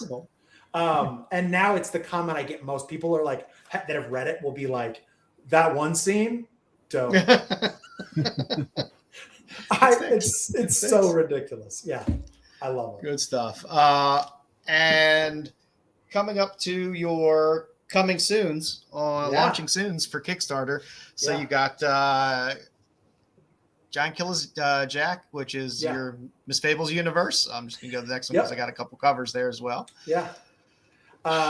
So Giant Killer Jack, at the end of Little Red Ronin, we had sort of always known we wanted to continue the story of Little Red Ronin on, but we weren't sure what Red's part in that story was going to be. And so in the book, Red had found this book that we had just, in our group, had been jokingly calling the Miss Fables book. And it was like just all these fucked up fairy tales of like all these just like misfortunate adventures of all these fairy tale characters. And I said, why don't we at the end of the book, why don't we just have her open up the book and it's like another character that like maybe it'll be the next one. And I said, it should be Jack and the Beanstalk, but like, let's make him a little more edgy. Like he's not Giant Killer Jack, he's Giant Killa, because like Kit's also British, right? And so like anytime you hear Kit talk about anything, like it's really funny. And it just so happened that Jack and the Beanstalk is a Cornish fairy tale, and Cornwall is where Kit grew up. So so I was like, oh, that's funny. We're gonna make Giant Killer Jack like sort of like a Billy Butcher character, like over the top, like ridiculous, profane, violent, like just sort of scumbag. The old fable of like, oh, he gets the golden goose and he gets all this power or whatever, but like that shit's forever. And now he's hundreds of years later, he's had these power gauntlets and he's had, Bruce the Goose, his golden goose, who like at this point is just like annoys him. It's kind of like a Groot character. All he says is honk, but like Jack can understand him. And so you just have this guy who's like in the mountains. He's killed every giant and he's just unraveling mentally because his only friend is a goose and he just has to live forever in nothingness. And that's where this book came from, was just like Jack's like next story. He finds out that the people of Cornwall have like, they're trying to sort of summon this like ancient god. And he's got to like try to stop it. He's got to try to stop this giant from coming back from the dead. The art that Kit has done in this book is insane. Insane. I'm really looking forward to it. It has been years in the making. And it's just nice to be able to like, this is another thing of like, I get to come back to a thing that I thought was dead and like finish telling a story that like, I didn't think I was going to get to tell. So that is nice. And just as a heads up, the QR codes on all these will take you to the coming soon launch page on Kickstarter. So you can click the notify for March 10th. March 10th, we go live. March 10th. And Giant Killer Jack isn't the only thing you got cooking out there too. Talk to us a little bit about Saturday Morning Showdown. So Saturday Morning Showdown is semi-autobiographical. So when I was at SourcePoint, like one of the complaints that I had for years, and one of the complaints I heard from people for years, was that because like we constantly had to make new content, SourcePoint would put out these ash cans. They wanted me to like write stories, and they would put out these ash cans constantly, and it was always a new story. And people, I did notice that there are a lot of SourcePoint ash cans out there, and I was like, so many. Never got to follow up on a lot of those. And people would come and be like, I loved this. Like, when are we getting more of this? And I'm like, you're not. Like, there's not like, because like a thing had to come out and then they had to pick which things they wanted to pursue. Yeah. And really it was like the Ash Can program was like a focus group. Good Boy started as an ash can, blew up, and they were like, we got to make it. Little Red Ronin started as an ash can, blew up, knew we had to make it. Like, but there were so many other things that resonated with people and that people were fans of that like never got that. And I was like, man, I got to find a way to like, because anytime I write a thing, whether it's just going to be an ash can, whether it's whatever, I put so much effort and thought into characters and backstories and futures and whatever. And then I'm cursed with like holding all of it in my brain. Yeah, it has to be hard to do one issue and then have to be told you have to turn it off. And then recreate, go back to the drawing board, do it all over again. And I said, I've got to come up with a thing where I can bring all of these characters back to one thing. And when I was a kid, the true part of the book is that my dad worked all the time when I was a kid. The only memory I have of my dad as a kid is watching cartoons on Saturday morning. That's it. And so in this story, Robbie's the main character, Robbie, and his fiance are going to clean out. His dad has passed away, and they're going to clean out his storage unit. And he sort of has this like hard relationship with his father, and they were sort of like estranged, and he just kind of has all this like resentment towards him. And they go to empty out the storage unit. They're kind of like pitching all this stuff, and they come across like things that his dad had kept of his that he had no idea he kept, that like he was like, oh my God, like my dad was such a dick the whole time I was growing up. Like, why does he have all this? Like, I didn't know he cared enough to keep all these things. And one of the last things they find is Roger, the TV. They nickname him Roger Rabbit because it's their favorite movie, which is also one of my favorite movies. And it's this old TV, and Robbie proceeds to tell Claire, like, hey, this is crazy. We used to have this thing called Saturday Morning Showdown. It was just our little way of like, we would pick characters from our favorite cartoons against each other. And we would call it Saturday Morning Showdown. And she's like, okay, well, so what should we do with this? And he's like, well, we're keeping the TV. And he takes it home and he's like, sets it up, and the TV sort of comes to life, and they're like, oh, we got it working. And this mascot comes on and is kind of like, welcome to Saturday Morning Showdown, blah, blah, blah. And they are in the midst of like smoking weed and eating ramen. And they're like, what the fuck? Like, we're losing it. And then they sort of get Jumanji'd and get sucked into this TV where they get pulled into Saturday Morning Showdown, which is a giant contest between all the cartoons for top billing on the schedule for Saturday morning cartoons. All the characters are parodies of famous cartoons, like the regular Plumber Cousins, Middle-Aged Mutant Battle Ducks. There's tons of them. And so now Robbie and his fiance are kind of sucked into this world where we get to like see all these characters. But the way we're releasing the book is I call it the Ashcan. It's really the intro book, comes out at MegaCon. And the intro is just sort of like meant to set the stage for what we're calling seasons. And every season you're going to get sort of like an in-universe comic of the cartoon. So it'll be like you will get an issue of the regular Plumber Cousins, and then you'll get an issue of them showing up in that universe. And then you get the next characters and they show up, and the next characters and they show up, until it's eventually this giant tournament of champions. Where Robbie has to try to survive as just a normal person. It's ridiculous. Yeah. It's fantastic. Yeah, I read. Reading through the Ashcan, it was just like I said. I shared earlier when Garrett shared the Ashcan with us. I got so excited I didn't even say thank you until I had read it. I had to read it. I was like, he must just not like it. He was like, he scrolled right past that shit. It was like, nope, whatever that is, no thanks. Yeah. No, it's definitely good. It's definitely good. So there's 4 titles, Chaos Engine, which is my brand. There's 4 titles that we're going to be making every year. Saturday Morning Showdown, The Miss Fables, Cleaver County, and FANGERS. All the books we make are going to exist in those 4 titles. Are you going to be putting these out through Kickstarter and then also through Chaos Engine after Kickstarter?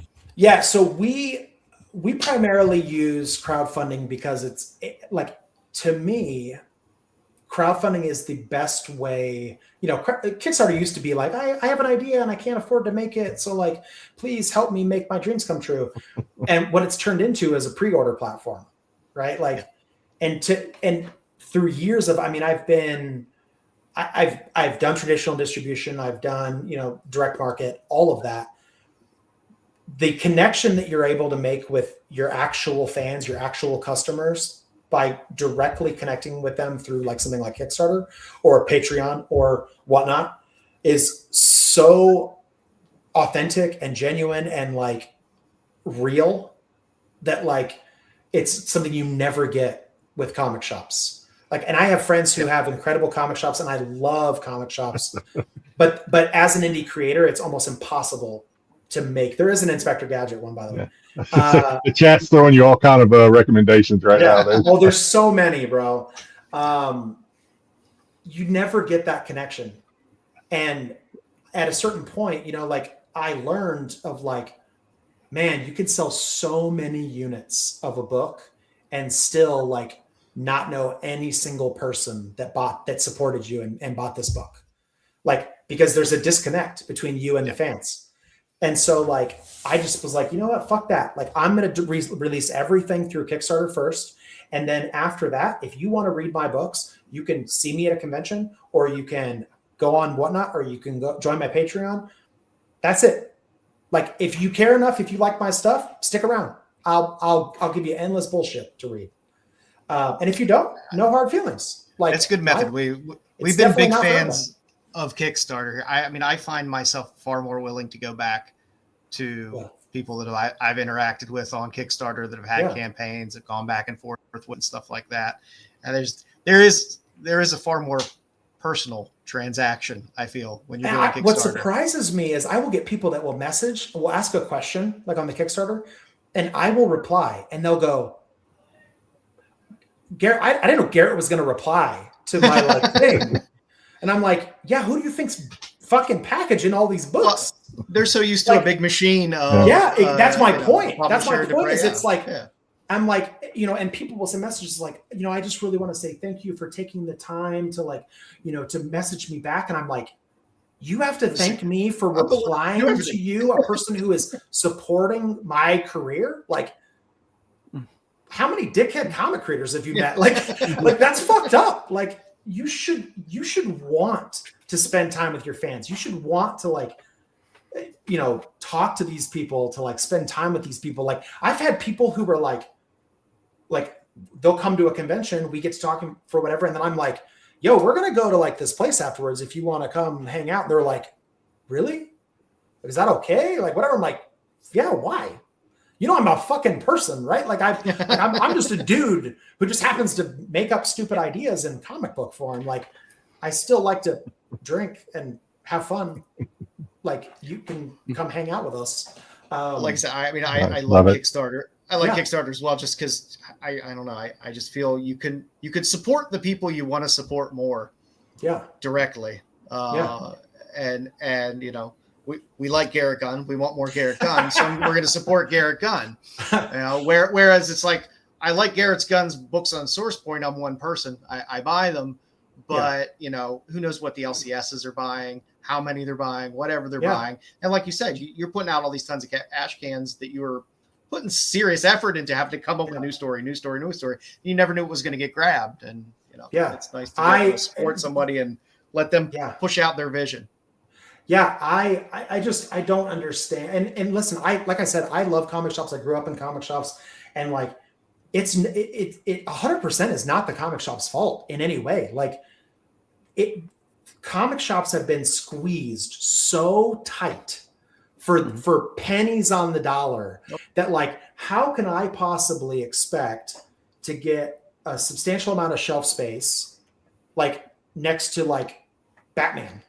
Yeah, like that shop knows 17 print runs of Absolute Batman. That shop knows if they carry Batman, people are going to buy it 100%. They've got customers that are 100% going to buy everything Batman that comes in.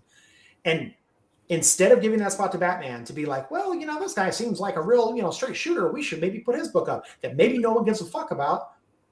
I never take, there's people I know that take it so personal.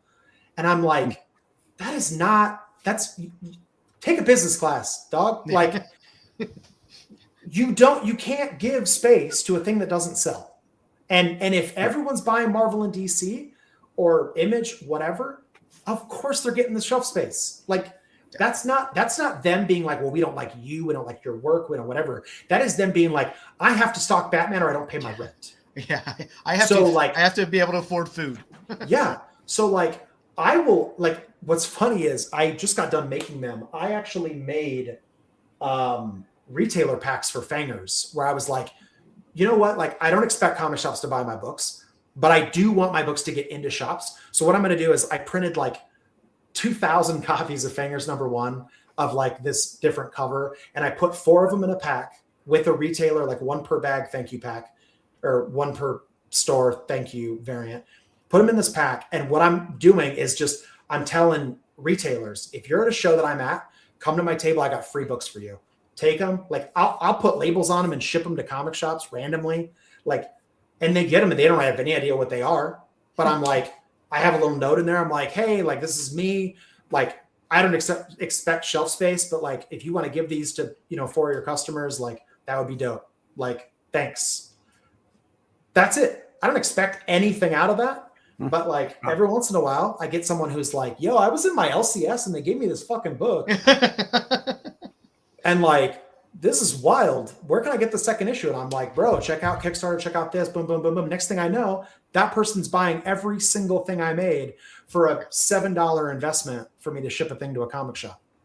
Like, people, comic creators are so narrow-minded. Like, they're so focused on like what's happening right here that like they won't take risks. They won't do things if it doesn't immediately like return to them. And I'm like, that's wild, dude. Like, you got to think bigger than that. Like, you're never going to get discovered by anybody new if you keep shouting at the same 12 people. Yeah. Like, that's it. Bro, that's okay. Not number one, that's unwarranted, but thank you. That's a huge compliment to me. As a longtime shellhead, thank you. I just recently got to meet Kevin Eastman for the first time, and like Shauna took me. I'd never met him. Shauna took me. She like went and bought a blank sketch cover, like a Ninja Turtle sketch cover. She paid for me to get like a ticket in his line or whatever, and then like didn't tell me, and then out of nowhere was like, "Hey, we're gonna meet Kevin Eastman," and I was like, "What? No, I can't do it. I'm not prepared. I didn't. No." And then she loves to take pictures of me when I'm all geeked out. And I'm like, he did like a Leo sketch for me and shit. And I'm like standing there like a fucking moron, being like, look at me, I'm 12 again.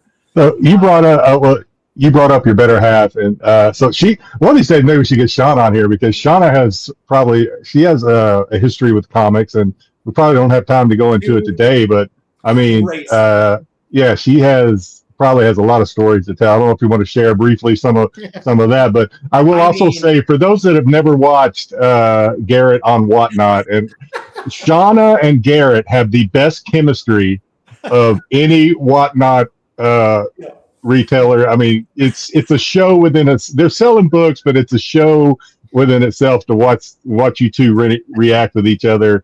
Just the chemistry there is just like nothing else I've seen on Whatnot.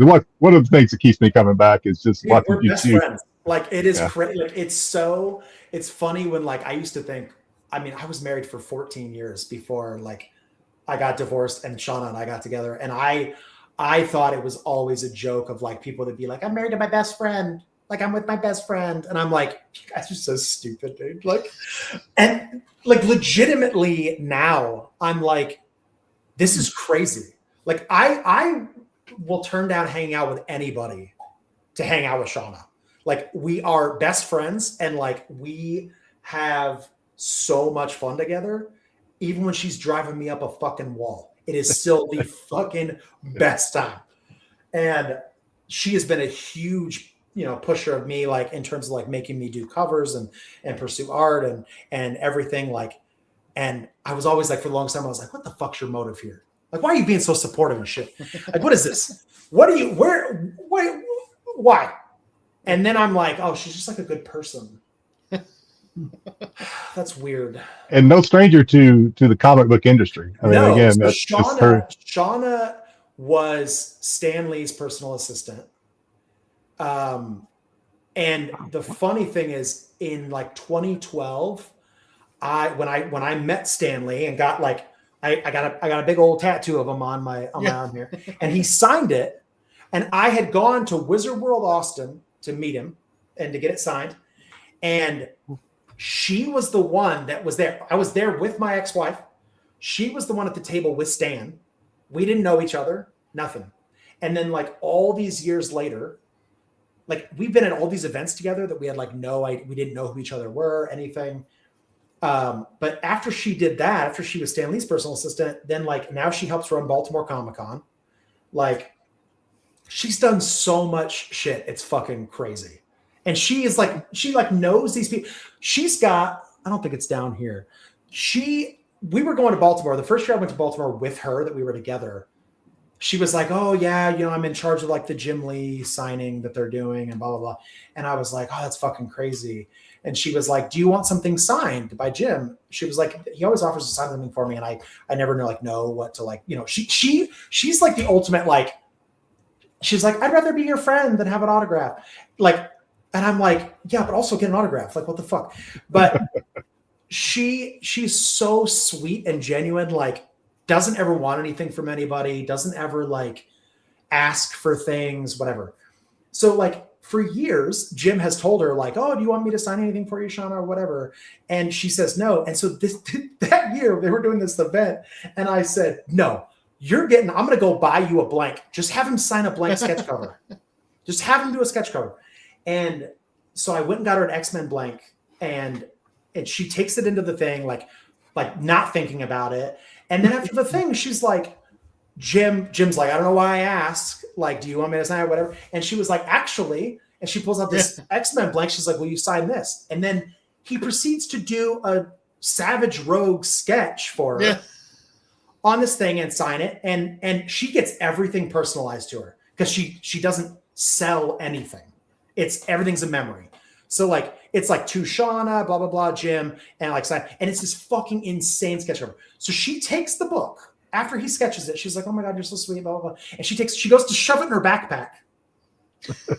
And our friend Brittany, who runs CGC Signature Series, is like, what the fucker? No. She's like, we're slabbing this right now. And Shauna's like, well, I don't really care about it. She's like, Shauna, we're fucking slapping it.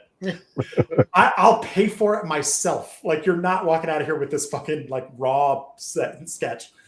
And in your backpack. And there was people like she had to bring it to the booth to me to like hang on to the rest of the show because she was working. There was people at the booth looking at it like that didn't care that it was personalized. They're like, I'll give you $2,500 for that right now. And I'm like, not a fucking chance. Shauna will kill me.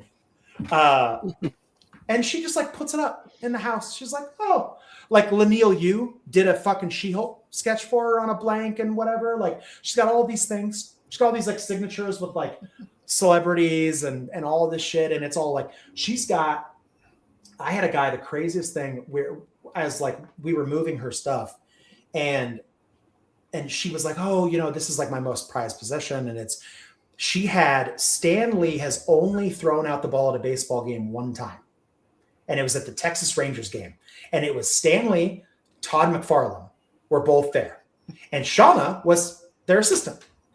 And so fucking Stan throws the first pitch at the Texas Rangers game. They give the ball to Stan. Stan gives the ball to Shauna. And then Todd signs the ball. And she puts it in the case. And then Stan takes his ticket to the game and signs it to Shauna and gives it to her. And she's got framed in a case a game-thrown ball by Stan Lee and his signed ticket to the game. And I was like, what the fuck, dude? There was a guy, I jokingly like told somebody about it at a show. I was a guest at a Beckett booth and we were talking about like the coolest collectibles. And I told them about this. The guy at the show was like this insane collector. He was like, how much money would she want for it? I was like, I guarantee you she will not sell it. Doesn't matter what fucking amount of money. And he was like, I'll give her 10 grand. And I was like, she does not care. And he was like 20 grand. And I was like, no, I'm not telling you no, like I wouldn't take the money because I could really use 20 grand, but like not a fucking chance. And he told me, he was like, he gave me his name and number. He was like, if she ever will sell it, he's like, I'd probably double that number. And I said, that's dope. I'm really happy for you, but she'll tell you to go fuck yourself. Like it won't matter. And to this day, she was like, I won't, no way. Like one of the things, oh, go ahead. Sorry. No, that's strong. She is awesome on there. Again, the chemistry is like nothing else you're going to see between you two. But I will say, and one of the things I'm bringing some of this up because I really want our viewers to, get to know Garrett, not just the writer, but also Garrett's personality, as if that's like not obvious to everybody already. But I would say Shauna is your biggest fan, but there's one other person that has never made an appearance on your stream, but is always there. And you know what I'm talking about? Probably. Who? Your mom. Oh. My mom, yes. Your mom is always there, like wanting to bid up stuff when you're trying. My mom, what's so funny about my mom is that, like, I will tell her, like, you can't bid on stuff because people will, like, they know you're my mom. And so they will assume you're like shill bidding, right? To try to like inflate prices and shit.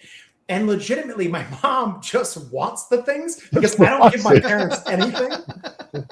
Because my dad used to come over, like we have like our office where we like pack everything and we get books in and all that. My dad's got the stickiest fingers ever. He will come in and he'll be like, oh, what's that? I haven't seen that before. I'm like, oh, what's this? And he'll be like, oh, that's cool. And he'll take a thing that's like a 1 of 1. And I'm like, where is that fucking book? And then I go to my parents' house and it's like up. And I'm like, where the fuck did you get that? And my dad would be like, well, I saw it at the house. Like there was a bunch of books or whatever. And I'm like, Dad, you can't have that one. That is the chase that everybody is trying to get. And it's like on your fucking mantle. And so I'm like, you can't bid on this shit. I was like, you certainly can't enter giveaways because if you win the free shit and win stuff, you're in so much trouble. It's so funny though. Oh my God, dude. It is. Yeah. And then Shauna now. I had to block Shauna from Whatnot because she'll bid on stuff when she'll be like, we'll open a mystery pack and she doesn't know what books are in it. And so soon she's like, well, fuck, it's got a Godzilla in it. I want that. And I'm like, babe, you can't. No. I'm crying a little bit. We got bills to pay. You can't have so the Godzilla. Funny. And then people love her so much, they end up just like giving it to her anyway. So I'm like, yeah. Like the woman gets anything she wants in the world. But all she really wants is stickers. That's really all she wants. She wants a Garrett. Such a sticker slut, bro. I tell her that all the time. Like anytime a picture comes up that she likes, she'll be like, that'd make a dope sticker. And I'm like, she is so awesome though. It's so much fun. Dude, if you saw, and then she goes to Michael's and she gets these like bins to organize the stickers. And she'll be like, she has them all laid out. She'll be, here's all the finger stickers, here's all this, and here's this, and here's this, and these are Patreon ones, and these are Patreon ones for the next 3 months, and these are boom, boom, boom, boom, boom. She's got them all, dude. People will message me and be like, thanks for all the free shit in my package. And I'm like, what free shit? Yeah. And she's like, oh, you know that thing you had like laying around and all those stickers? I gave them those. And I'm like, you mean my personal key card that was like from Good Boy that like has been on my desk for 7 years? And she's like, yeah, but like they really wanted it. And I'm like, bitch, what the fuck? Wow. That's just the case. I mean, please, if you the only person who will ever get away with that shit. Yeah. It's so much. I don't know how many of our viewers, of course, we talk about Whatnot on here all the time because Joe and I especially are addicted. But if you're not following Garrett and it's some writer guy on Whatnot, and you just it's just so much fun. Don't have to buy anything. Just go there. I mean, sure, I'm sure Garrett would say no, buy stuff, but just go there and watch those two. It's just so much fun. Thanks, Tyson. She is a real grab. It's crazy. Like I had a crazy post-divorce glow up, bro. It was insane. Yeah. Nice. Yeah. Also coming soon, we're getting some more Cleaver County. Yep. And I have seen the Shubina cover for it, bro. Yeah. Sveta's cover for it. I have quite a Sveta collection. Dude, we got Sveta and Suspiria on it, and then we've got I got Brian Belondo, who drew Happy Place, did a Magnola style cover for it. Nice. And then we've got, who's the other bit? We've got another huge person. Oh, I got this new guy that I don't think he's new. He's new to me. Didn't know any of his stuff. His name is Mark Laszlo. I'm obsessed with him. His fucking art is insane. Like if you've never seen his stuff, you should check it out. He has his own creator-owned book called Love Doll Man, where this guy wears a sex doll suit to like commit crimes. It's so fucking funny. And his art is so weird. It's incredible. You should check it out. His stuff is insane. His name is one of the other reasons. It's one of the other reasons I love Kickstarters. Yes, because you get a lot of the artists that are up and comers who are amazing talents. Yeah, that you're like, who the fuck is this person? Yeah. Like, what is this thing? Like, this looks insane. Like, I've backed things just to be able to say to them when I try to commission them, like, well, I bought your book, so you know, like, I'm not bullshitting you. I like your stuff. Like, I'm backer or whatever. Please do cover art for me. But yeah, there's some crazy covers for this next issue. It's just going to continue to get more insane. I think we might have a Bisley cover on number 4. Ooh. Supposedly he's going to do it. And I'm trying to get another Sienkiewicz. I would love, this time it's my money though, so it's a little bit harder. But I would love to get a Sienkiewicz cover on it too. So. He's been doing a lot of more indie stuff lately, and well, I'm hoping because now he's done a cover or two for me that I'm like, Bill, what up? Come on, man, pretty please, with a cherry on top and shit. Yeah, would be absolute badass. Yeah. And you also have some more Good Boy coming. Yeah, so the volume 4 of Good Boy, which is the last volume, sad face. Is sadly I have to license Good Boy from Source Point still. They still own it. And so I was bummed that I didn't get to tell the ending of the newest volume that we'd been doing. So I signed a licensing agreement with them to like continue doing the book. And so we're going to do, we're putting out the last 2 issues of volume 4 so that we can finally like have some closure to this thing. But yeah, that's gonna be out in summer. Nice. And we got an amazing Oshred cover. Oshred's another one that has a cover for Cleaver 3. She's amazing. And the great thing about all these is most of them are catch-ups as well. Yes. So if you haven't caught the first 2 of Cleaver County, you can do a little catch-up. So we do a thing at Chaos Engine. We do a thing called the Legacy Edition. So because we don't want to dilute the rarity of original print runs for the people that back the Kickstarters initially, after the initial Kickstarter run is done and those people get their books, we will continue making the book, but we label it as a Legacy Edition and the title changes. So like for Fangers, you can tell a first print Fangers book because it has a red logo at the top. If it has a different color Fangers logo, it's a Legacy Edition. So like it's not an original printing, but it allows people to. Which is good to know because part of buying and funding Kickstarters is that bit of rarity that you get. Yeah, well, and so many people just continue to then just print something into the ground, and I'm like, dude, you want the people that supported you early on to have something special, right? Like I understand the need to I want people to be able to read Cleaver 1 and 2 and whatever. So we have to keep making them, but you need to find a way to make those books special so that those people have something special. Which is nice because there are people that do not ascribe to that method there. Oh, yeah. And it does dilute it quite a bit. But, for sure. But it's definitely fun to be able to catch up if you're coming in on issue 2 to be able to at least go back and be able to pick up an issue 1, read it. Yeah, follow the story. Definitely. We're going to be getting some more Fangers. Look at that ICPOC cover, bro.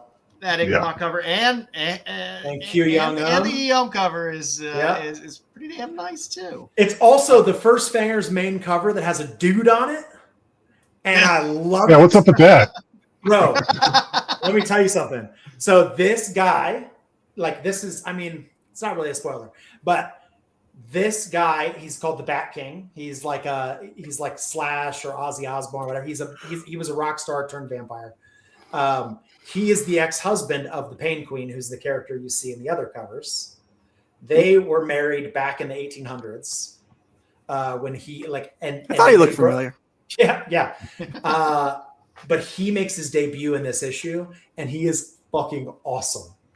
He's awesome. Jacked. Dude, he's nuts. Wait till you see the way he's drawn. He looks like a fucking hipster Ozzy Osbourne. His beard even has fangs. It's awesome as fuck. He's got this beard and it's Daniel drew it in a way where like it looks like it's also fangs. It's crazy. I can't wait. I can do that sometimes. Yeah, you just twist it. Yeah. Oh yeah. That'll be great. So that's this launches this coming Tuesday. Actually. This coming Tuesday. Yeah. That's gonna be So yeah. I just schedule all my social media posts in advance. Oh, because I'll be on a fucking plane to Japan.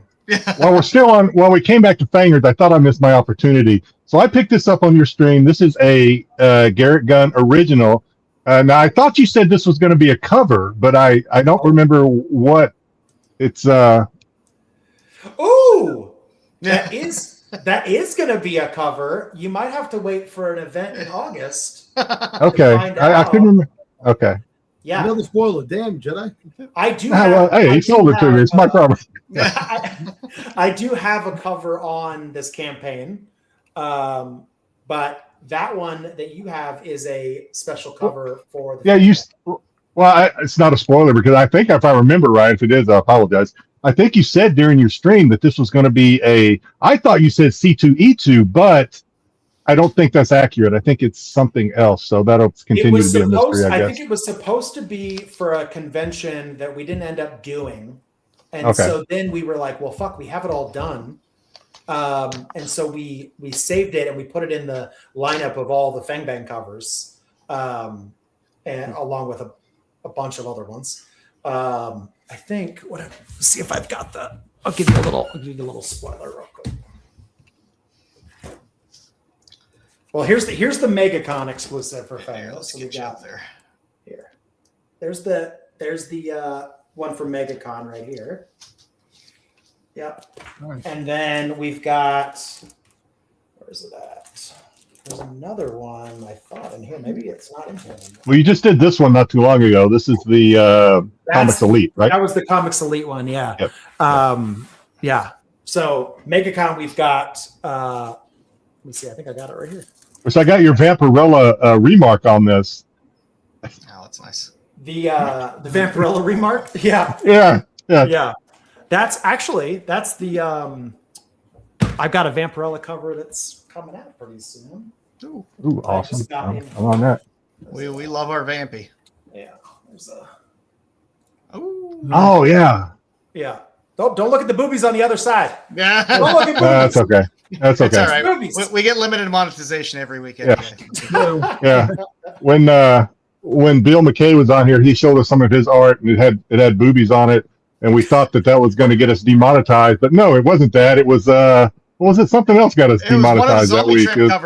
Zombie Tramp got us demonetized that week, so it was like, and she wasn't even naked. So who knows? You can't have undead boobs, dude. Come on. Okay. Apparently that's the rules.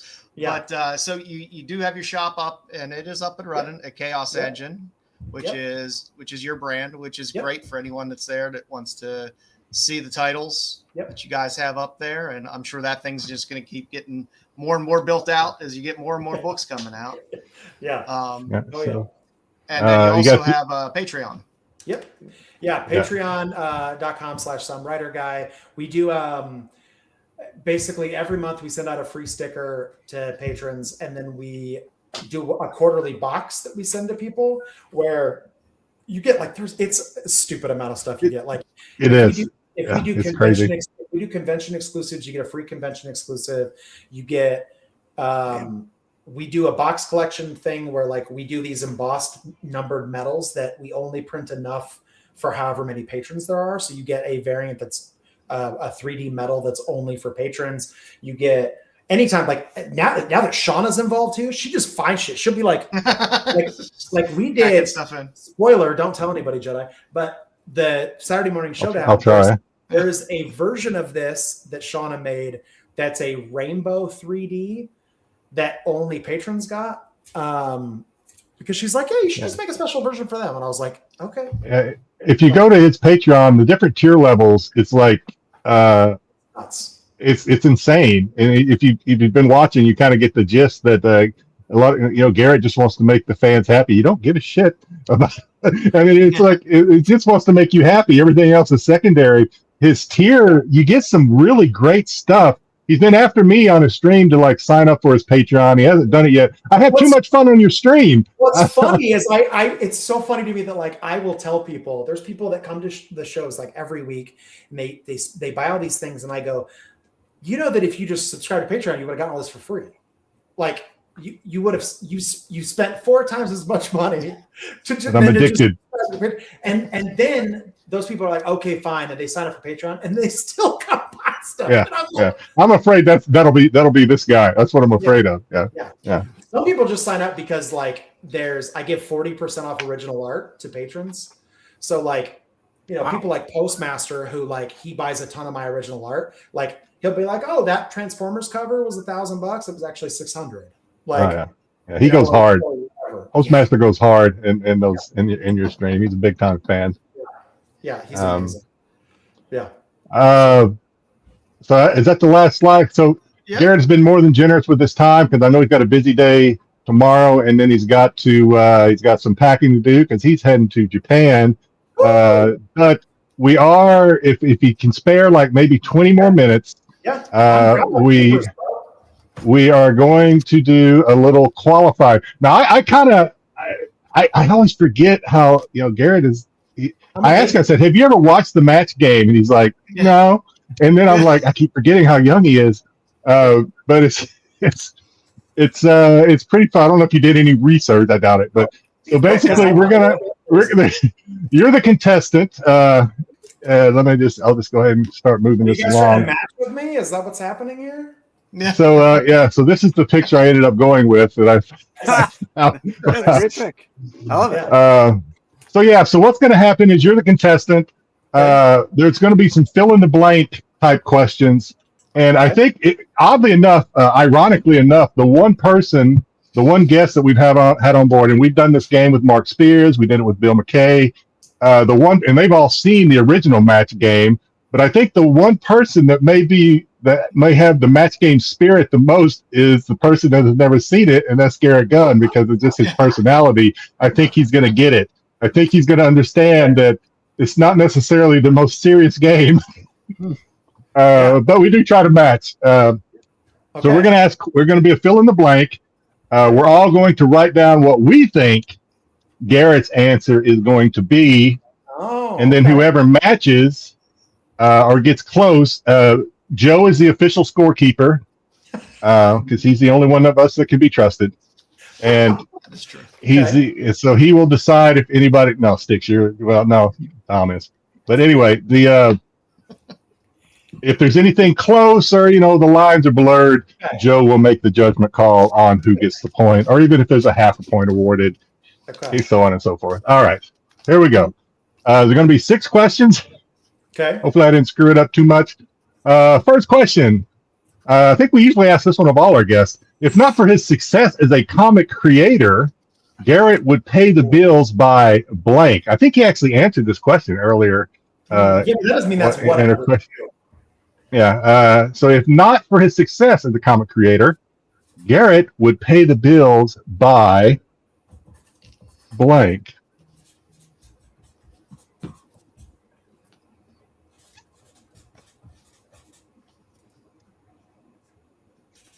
You get to see how atrocious my spelling is. East Texas education, not the best. But.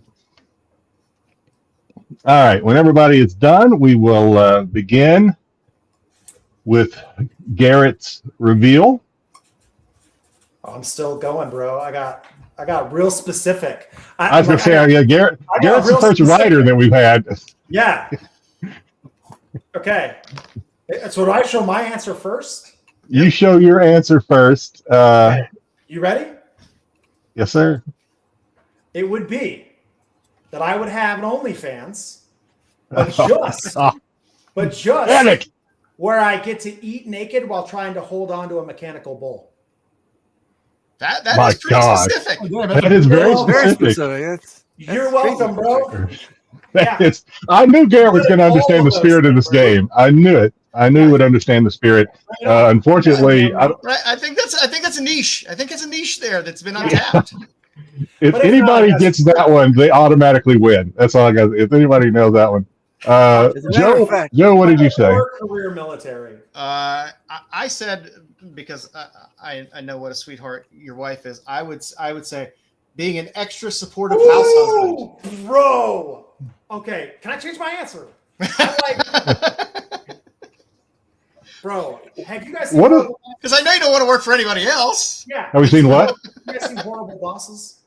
Yes. You know how he's like, Charlie Day is like, I've always wanted to be a husband. Like that's, I love that shit, bro. I'll do the dishes. I'll do laundry, bro. Hell yeah.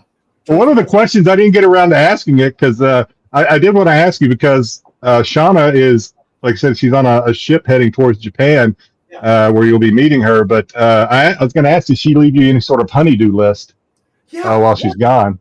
It was, you know what it was? Feed yourself and don't die.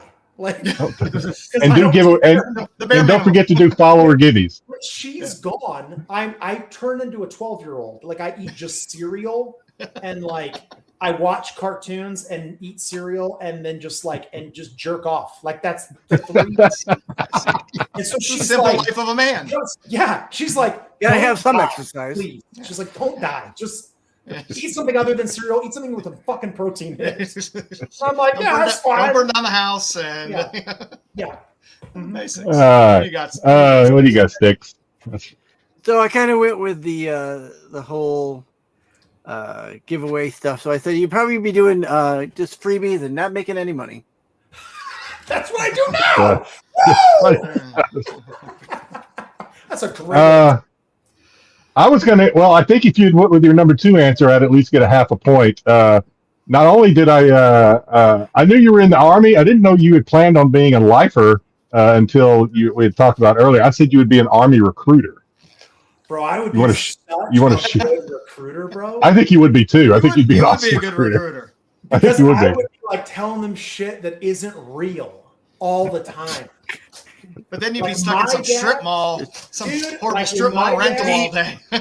My dad was 101st Airborne, like infantry, was in Hamburger Hill, like bad motherfucker. And when I went to basic training, he was like, they are gonna beat the fuck out of you.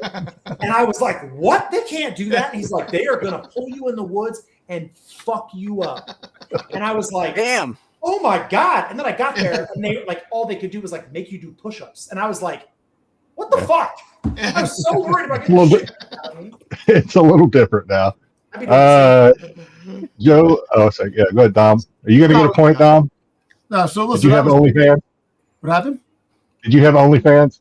OnlyFans? No, I didn't have OnlyFans, but I had a public speaker, but you can be public speaker in the nude.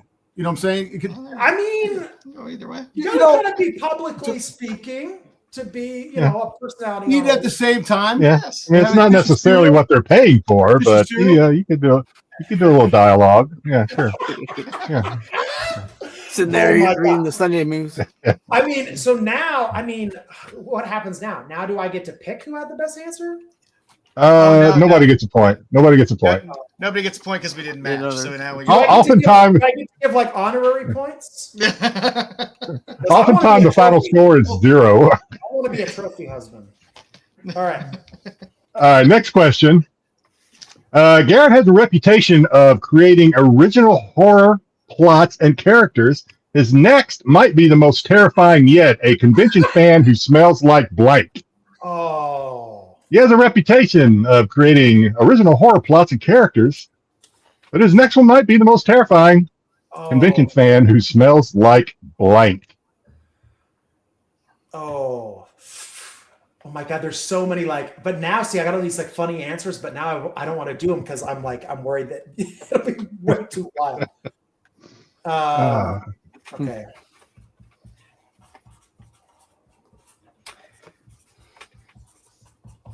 Okay. I'm totally going to misspell this. All right. Okay. Are we ready? You said you're going to misspell it? Oh, there's no. I'm going to misspell it. Okay. So.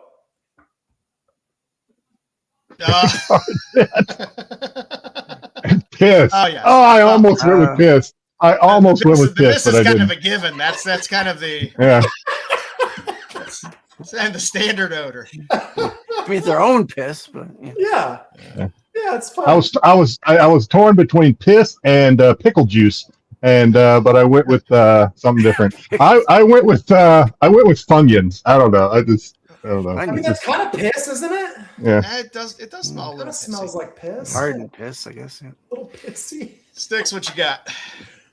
I thought it was going to be a little more. I don't know. I went. They smell like Satan's scrotum. Satan's scrotum. There you go. I think you got your next. You got your next idea right there, Garrett. Definitely a distinct aroma. God. Yeah. That's taint nice. I told Sydney you. Sweeney. Oh, bro, if it smelled like Sydney Sweeney, that's a. All right, there you go. You got a lot of chips. I was kind of. Cheetos. What you got? Yeah, Tom? I was thinking here, Night of the Living BO. You know what I'm saying? There you go. Yeah. Not pretty bad. I almost went with chocolate starfish and hot dog flavored water. Oh, I went with a Taco Bell Crunchwrap Supreme. oh damn. Some of them look like Taco Bell Crunchwrap Supremes. Yes. You definitely So, Fold it up in there. Yeah. all right. So still no points on the board. It may be the final score may be 0. Here's the problem. You went the other extreme.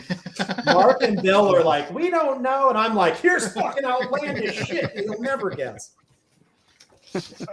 Sticks with the bomb. Yeah, Sticks. Yeah, that was Satan's scrotum. I think. Don't be surprised, Sticks, if we don't see a Kickstarter coming out pretty soon. That's a title. There you go. Yeah. I'm getting titles stuck in my head. Yeah. I get Next copyright, question.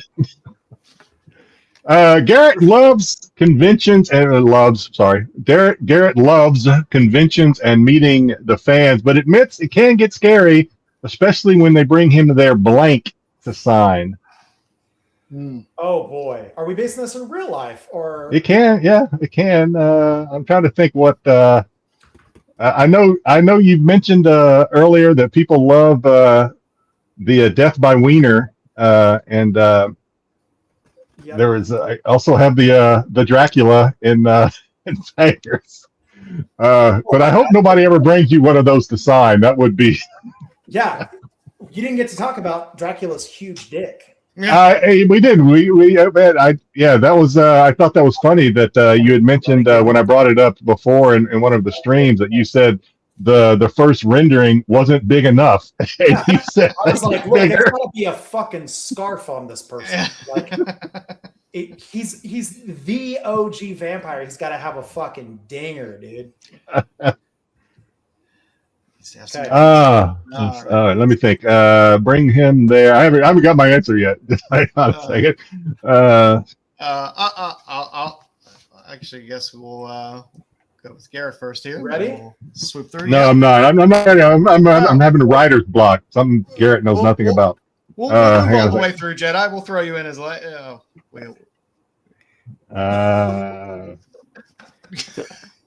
You came All up right. with this. You're supposed to have all the answers in the back of your head. I tried. I've often got accused of having an advantage because I write the questions, and so I tried to not give it any. I wrote them, and I'm like, I'm not even gonna think about it until showtime because I wanted the level playing field here.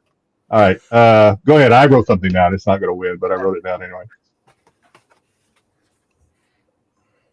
No. Next noise. At least Damn they're it. used. At least they're used. Used. Gently I was used. gonna say not new in box.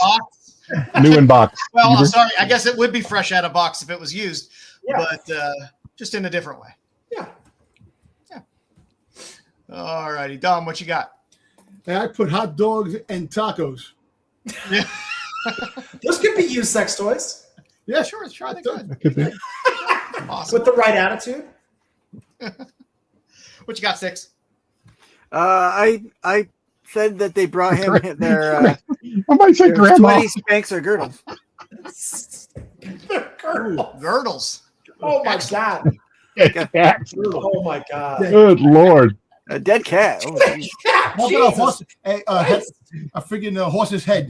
You know? Oh, mine is so stupid. I'm embarrassed to show it. I said baby. I'm embarrassed by that. I Never haven't mind. gotten to sign a It's not my baby. baby. I did. The weirdest Not my thing baby. I ever had is somebody came to New York Comic Con with a burst appendix They were supposed to be at the doctor.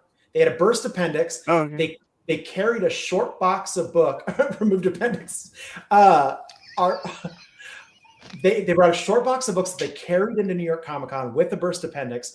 And then they proceeded to give me a gift, which was that they had bought me a 1 foot by 1 foot plot of land in Scotland and had brought a crown for me to wear.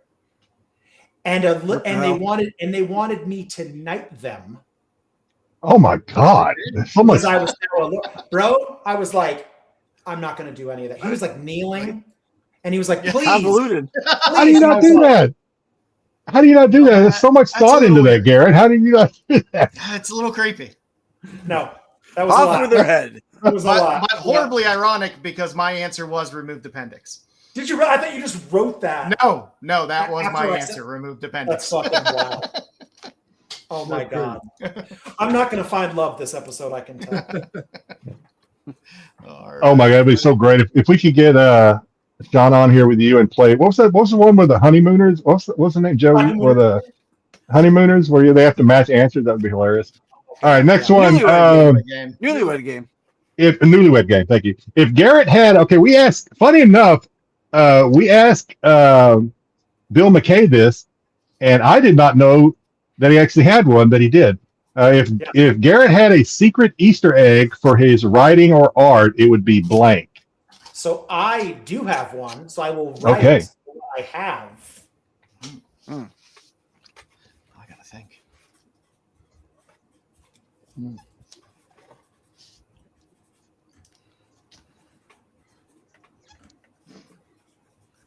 But you would have had to have read these books. And I don't know that everybody's read both of these.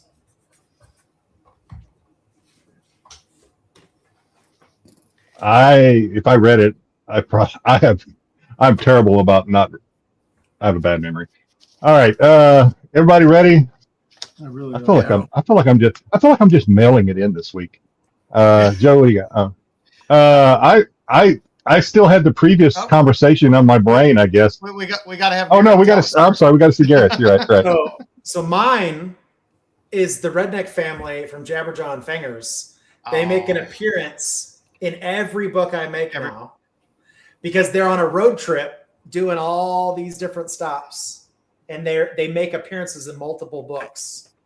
Yeah. So is that going to be your thing from here on out? Or are they always going to be in every one of your? Yeah, and they're based on a real family I know from where I grew up in Northern California. Awesome. Okay. Yeah. All right. I'll keep. Yeah. I still had the previous conversation in my head. I wrote big old Wang. You know what though? I'm going to put whatever your guys' answers are, they're all going to make Easter egg. It's going to make it. Big old Wang. I'm putting it. Okay. All right, Styx, what you got? Unfortunately, I'm an Ohio State fan, so I said you put some Michigan sports teams in your books. Yeah. Go Blue. But you're a Raider. You're a Raiders fan, all right? You always. I drew a blank, so I really don't. I didn't write anything, so I'm like, I drew a blank on that one, but it's probably gonna come now. It's probably gonna come later on. I get people who are like, "Oh fuck yeah, bro, Raiders Nation," and I'm like, "No." Dude, you wear that hat on every stream. Here's the thing. I got a fucking enormous head. Okay, I wear a size 8.5 hat. Holy shit, they don't make those, Garrett. They do. You know what you got to do? You got to order them from websites who get very limited selections of teams. But what I do every year, they do Armed Forces Day for the NFL and MLB, and I buy every hat that they have because it's one of the only hats they make in my size. So these are all the fucking Armed Forces Days ones. I've got I got repping the D right here. I got this one. That's all I buy. So I did grow up around a lot of Raiders fans because that's like where I'm from. But no. Okay. All right. Well, that was a fake. Bjorn's big and brainy for. That was That's fucking. It's just necessity. It's all it is. All I could come up with was Skull. Okay. Oh, Well, that's okay. For no other reason other than Skull. For bonus points, well, he's a contestant, but do you want to give a guess at what Bill McKay's was? Bill McKay's. Well, I mean, I know he puts skulls in everything. Knowing Bill, it's probably a reference to an old punk band. Close. That he listened to in the fucking 80s. You're close. I'm sure. The fucking 80s. The fucking 80s. Because if you hang out with Bill, he goes, this one time, listen, I was doing a bunch of cocaine and it was the 80s. And we were like listening to this fucking punk band. And I'm like, what? That's like the beginning of every Bill McKay story. Bill and Joe went down memory lane when he was on here. It was like the rest of us were just sitting shotgun. We were just like, Bill's in Pittsburgh now, but he grew up here in DC. I grew up in Pittsburgh, and I've been here in DC for the past 30 years. Him and I both used to go to the 930 Club all the time in DC, and that's what he puts in. He puts in a little piece of the 930 Club in. That's funny. I was going to say Henry Rollins because he put Henry Rollins in something. I thought it was a. Oh, I'm sorry. He wanted me to help him write a book called like 80s or Night of the 80s Undead. And he was like, it's based on this like real story with like Charlie Sheen and Henry Rollins and like they're fucking doing this and then like there's all this like coke and these hookers and I'm like, this is wild, Bill. What the fuck are you talking about? I thought it was a Joe. I thought it was a panda. Oh no, he does do the panda as well. Yeah, he does the panda. Okay, but a lot of them he also has the 930 Club. Yeah, he does the panda for the DC Zoo. Yeah, for the old Ling Ling and Sing Sing. Well, now all these things are going to be in books now. I've got my little notes here. Do we write? I don't even. Do we answer this question? Yeah. Okay. Yes, we did. All right. Yeah, we did. All right. Moving on. Good Boy is not just the title of one of Garrett's popular comic books. It's also what Shauna tells him when he blank. Listen, you're not wrong, bro. This is too real.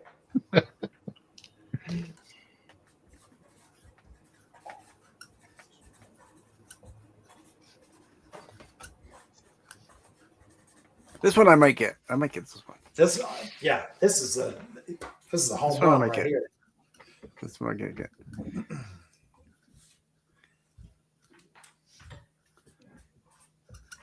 I'm not going to get it, but I kind of think this is true though. But I don't think it's what Garrett's going to put. All right. Maybe we'll see. What? All right. Oh well, wait a minute. I might get a half a point on this one. I'll have to leave it to Joe. Yeah, if I do what I'm told, she tells me go boy. Yeah. I had doesn't burn down the house when she's away. It's more material. Well, she did tell him that. I think. I don't know, or maybe not so many words. So I put down that he does his chores. That counts. See, doing what she tells me to. That's half a point at least. Yeah, man, we all may get half a point for this one. I said he says "good boy" when he does a follower giveaway on Whatnot because he's notorious for not doing those. Pay attention. This is true. She'll be in the chat even when she's not there. She's in the chat saying, "You need to do a giveaway." I'm like, you get a half point there, Jedi. That's fair. Okay. Yeah, Mine should be a full. I agree. Thank you. You're welcome. I said when he does the chores, the house. Wait a minute! Look who's calling me. Oh, there you go. Okay, you're on speaker. I'm on the show still. What the hell are you still doing on the show? Hi, Shauna. That was such a great time. We were just doing the match game, and the answer was, let's see if you can get this. Okay? It says, "Good Boy" is not just the title of one of Garrett's popular comic books. It's also what Shauna tells him when he blank.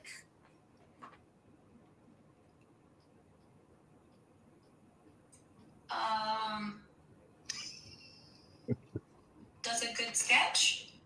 You're so sweet. Oh my god.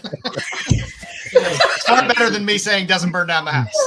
No. Yeah. So the answers You were say it all the time. no. What the answers were when I don't burn the house down when you're gone, or Oh, yeah. when you do a follower giveaway on Whatnot. Yeah, that's true. Yep. And then what was the other? What was the other Chores. one? Yeah, Chores. do my chores. Yeah. Uh-huh. I put doing what she. Sometimes the sketches. Yeah, I said doing what she tells me to. Yes. 'Cause you Which is do. always the right husband See? answer, by the way. Because I always do what she tells me. That's true. Yeah. Yeah. Well, let's not get crazy. Bitch. Are you kidding me? God damn it. I spent this whole show talking about how great you are, and you're going to swoop in at the end and prove me wrong. Don't do it. I don't feel like that's proving you wrong. Okay. Well, whatever. Okay.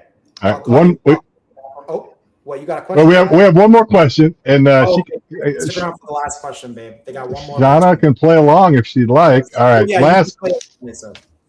last Okay. question. Garrett is notorious to his followers for giving away really cool art pieces without a second thought, Well, this which is- sometimes gets him in trouble with blank. It says Garrett is notorious to his followers for giving away really cool art pieces without a second thought, which sometimes gets him in trouble with blank. Finances. Oh, that's such a better answer than mine. Damn it! I feel like I'm cheating. I mean, that was the obvious answer. Was that gets me in trouble with Shauna? Yeah. Yeah. That's the obvious answer. I didn't go with the obvious answer. I went with maybe the second most obvious answer. I said mom. Mom. Someone said mom. That's fair. That's if I don't give it to her. Yeah. Okay. Fair enough. Styx, what you got? Yep. I said he wouldn't get in trouble with anybody because Shauna would have probably given it away too. That's a winning answer right there. I probably wouldn't get in trouble with anybody because Shauna would give it away too. Only if there were stickers involved. Yes. I also said wifey. So Hey, there you go. Dom got it. Yeah. Yeah. I went with Mr. Wallet? Wallet. With the wallet. That was Wallet. Shauna's Oh, yeah. answer. Yeah, I'm getting in trouble with finances. See, I think you both get a point. One of you got Shauna's answer and one got mine. Yeah. Oh, all righty. Well, my that God. was there. We ended up with a tie. Sticks and Dom. Sticks and Dom got it. Nice. I hope you enjoy that. Garrett. Hope you had fun with that. I wish I had seen Bill play that game and watch him like squirm the. You can go back and watch it. We value every view. I'll send you the link. hey Garrett, are you going to be at San Diego Comic Con this year? No, I never get invited to San Diego. Oh yeah, okay. Yeah. No, I wish. Most of us will see you at Baltimore because we go to Baltimore every year. So Oh yeah, we'll be at Baltimore. You'll be in New York too? Yeah. Okay. Yep. I live in New York. I live in the Lower East Side, so I'm here. I so- couldn't tell from your accent. Yeah, you know, right? It gets me in trouble. I thought we were in Wisconsin this whole Oh, time. fucking Jesus! Oh, Jesus Christ! Oh, fuck. Hey, I don't know if just you know a something from hey, I'm fucking just New a York. Southern boy, man. A Southern boy with a New York accent. What do you want to do? Oh my God. Yeah, I would love to go to Baltimore. I never go because it's just too damn expensive. But maybe you'll come back to Hawaii one of these days. We could Dude, I visit would some of love your. to do the amazing that would be awesome. Honolulu or whatever. Amazing Con. Yeah, Amazing Con. I think. Yeah. I don't know how often they do it. Yeah. I- Because for a while I- they were doing Las Vegas and Yeah, I'm Hawaii. surprised they don't in have Hawaii. Yeah. a Well, con yeah. in Hawaii called Hang Loose Hawaii Con. You know what I'm saying? Yeah. You know, Aloha Con. What the fuck? Like, why You wouldn't know? you? Yeah. Yeah. something like Mm-hmm. Oh yeah. But Well, you've been more than generous with your time. I know. I don't know if Shauna's still on the line or not, but She's I here, know you guys. hanging out. Okay, so we we know know you we'll got a let. long weekend coming up. You've been Yeah. a blast, man. Thank Yeah. you man, for your time, man. Yeah, thank I you will. guys. I will see you. I will see you. I will see you. You won't see me. I will be on your stream tomorrow. one. Is this the last one before Shauna gets back? Because it's you give away better stuff when Shauna's not around. So Yes, it is the last one before Shauna comes back and makes everyone happy. Everybody gets all Oh, the yeah. stuff, giveaway stickers, all the nonsense. just so many stickers. I get to like breathe and be like, thank God. someone else. My do this. wife loves stickers, man. Every time we go to a con, she gets stickers everywhere she goes. Yeah, there's not enough surface area for all the stickers we've got. She puts them on her books. She puts them on her water bottle. You know, she and then she comes to me and is like, "Why are there stickers on your desk?" I'm like, "Because there's no other flat surfaces to put. There's nowhere to put this stuff." Well, we definitely appreciate your time. It was great having you on. Anytime you want to come on, whether it's to launch something or just to bullshit, our door's always open. Sounds good, man. We appreciate it. We love your stuff. Keep kicking ass and doing your thing, which is what we appreciate. It. Yeah, we love it. All right, guys. Right. Appreciate it. Appreciate it, Garrett. Safe travels, man. Safe travels. Yeah. Have a good one. Oh man. We still have that was a lot of fun. Are we still going to do a show? Because we got we're at 2.5 hours. We could just pick this up again next week. I think we did pretty good. You want to do pickups or something like that? Yeah, we'll do pickups and call it a night. How about that? I was going to say all my pickups are Garrett Gunn stuff because they got like 3 boxes from them this week. Okay. Who wants to go first? I can go first. Oh, you gonna go? All right. I was just in the position, but yeah, sure. I'll go. I got a few things. I did get, as I showed earlier, The Adventures of a Fuller Brush Man. A little FemForce action. Some more FemForce. Little Domino Lady. I was very happy to score yet another copy of Milo Monero's Butterscotch. You like that? Anytime I can. She's playing an invisible flute. Don't get it twisted. Don't worry about it. I love picking up these Psycho Killers comics. They're not easy to come by. A little more Bill Black, Purple Claw Mysteries, a little Good Girl Art Quarterly, little Jungle Girls. There you go. Some dope comics. Good Underground? Yep, a little Crumb. There you go. I can never go wrong with Crumb. A little Dave Stevens. Little Tarsoff. Little Tarsoff. There. Little Darwin Cook. A little more Dave Stevens. Ooh. Nice. An amazing Vampy cover by Franny. You posted that. I'm not a fan of that one. You like that one, huh? I don't know. I'm not a fan of it. I don't know why. Red Sonja, fan of that. Some Red Sonja, some Frank Thorne, Strippers and Sex Queens. I love this Birdland cover to no end. It is a fantastic cover. Never miss that guy. Never miss that guy down there because he's having a blast. He's lost it somewhere. See, then I got just a few random things. Little Campbell on Damsels. I had a signed copy of that. I think I sold it. Little Deja. And then, of course, just some Betty. I did get a Betty slab, which is a nude slab, which I'll save for next week. But it's a nice J-Bone cover. Oh, that's a cool cover. Yeah. I got a huge stack of stuff, but I'm going to save some stuff. It's funny, Garrett was talking about the comic what they did, the comic that he gets the inspiration from, Sex in Space with aliens. Oh, yeah. So Mia Khalifa and freaking Johnny Sins want to do a porn in space. Good luck. Like legit? Like, sounds like a short circuit waiting to happen. All right. So yeah, like I said, I have just timing of it. One of them was shipped a while back and got hung up in San Francisco, which happens. But I got 3 boxes of stuff that I picked up from Garrett on his stream. I already showed this one. I bought this for the sole purpose of I wanted to get in the buyer giveaway. So I bought this, which it turns out is going to be a fantastic read. I can't wait. I'll read it this weekend. You usually have a unicorn that has a foot fetish. Joe would be great for Joe. Buy those. So 2 things I won. So I won this Gibby, which is a card. It's just it's a card, a good boy card.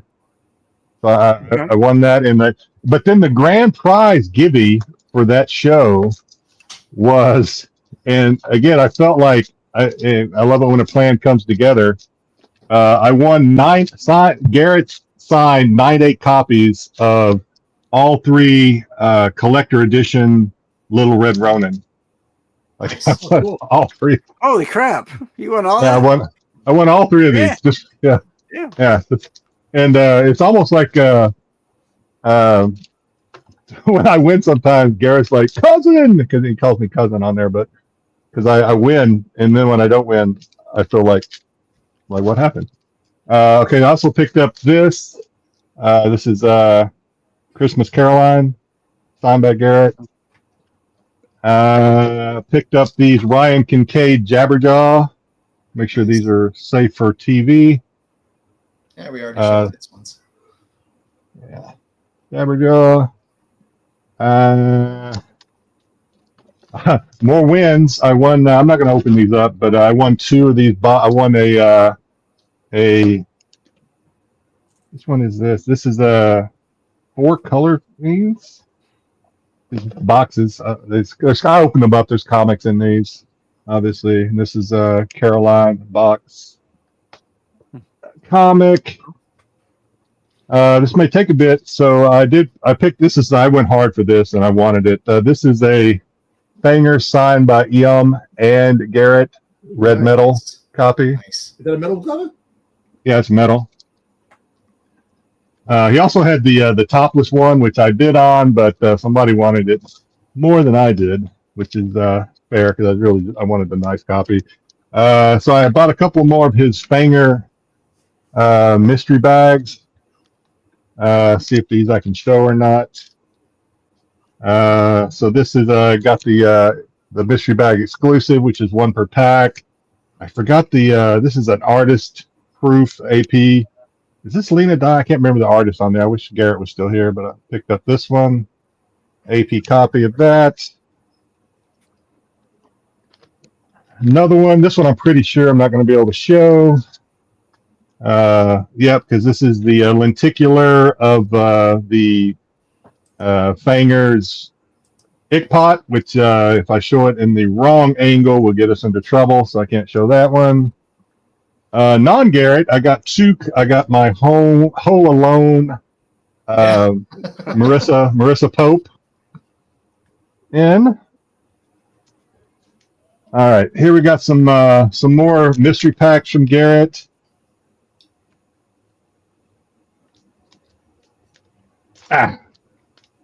Some of these, I think these are all safe for TV, but I'll have to check just to make sure. Here's a Why Not Willie 8 Mile. Some of these, I have to be honest, I'm not completely familiar. I got to familiarize myself with some of these. We have the this one, I can't remember.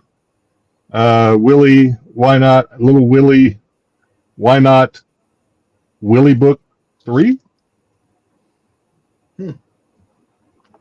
And the Willie Dead, Someone to Fear, Walking Dead homage. That's fun. Homage. Yeah. All right, two more. Sorry, First taking Negan, a little longer. I think, right? First Negan homage. It's probably the homage to the first Negan. Yep, you're right. Let me get these books out of here.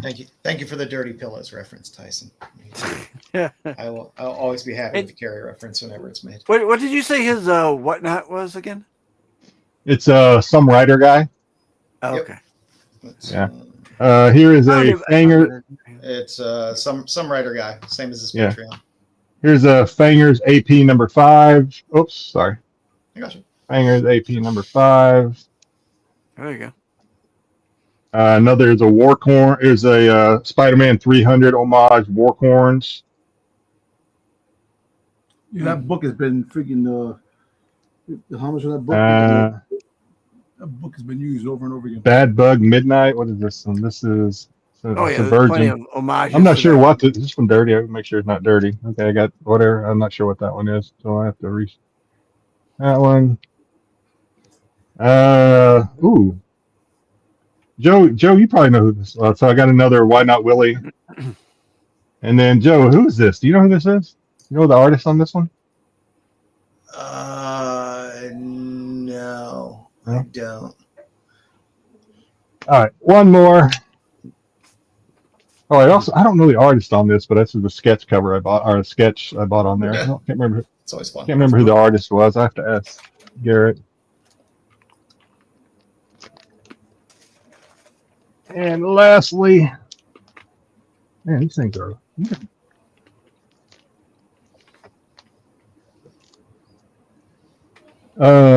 Another Spider-Man homage, Warcorns. Oil. Nice little red run.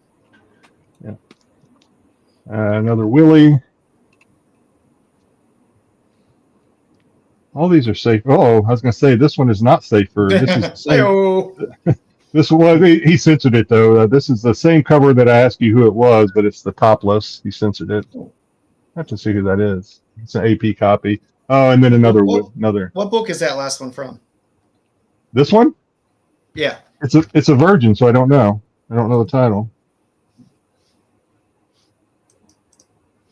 I'll scan it, or if I can't find it, I'll reach out to Garrett and ask him. And then another Willie. That's all I got.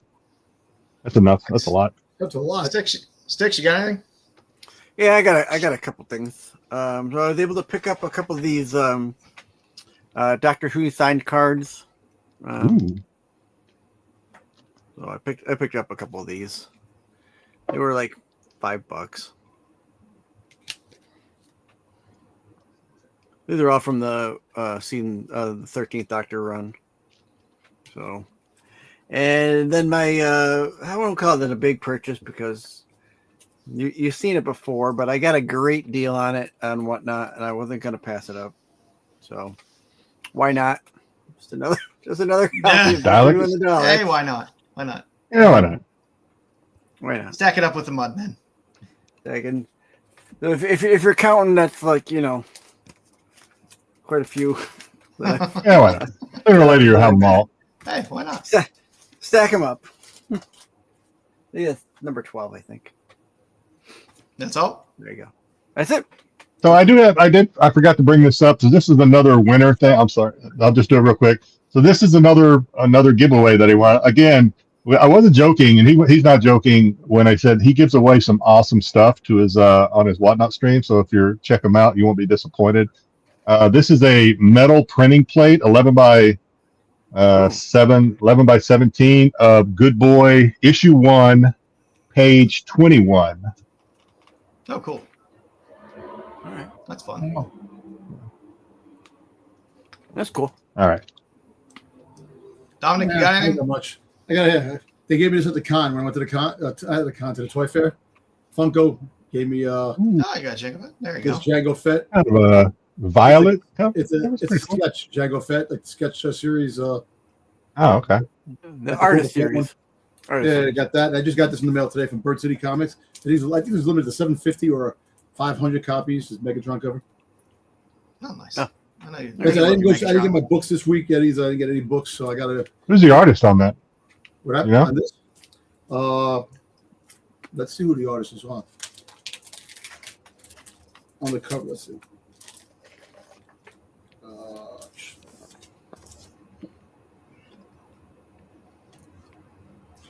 All right, the writer.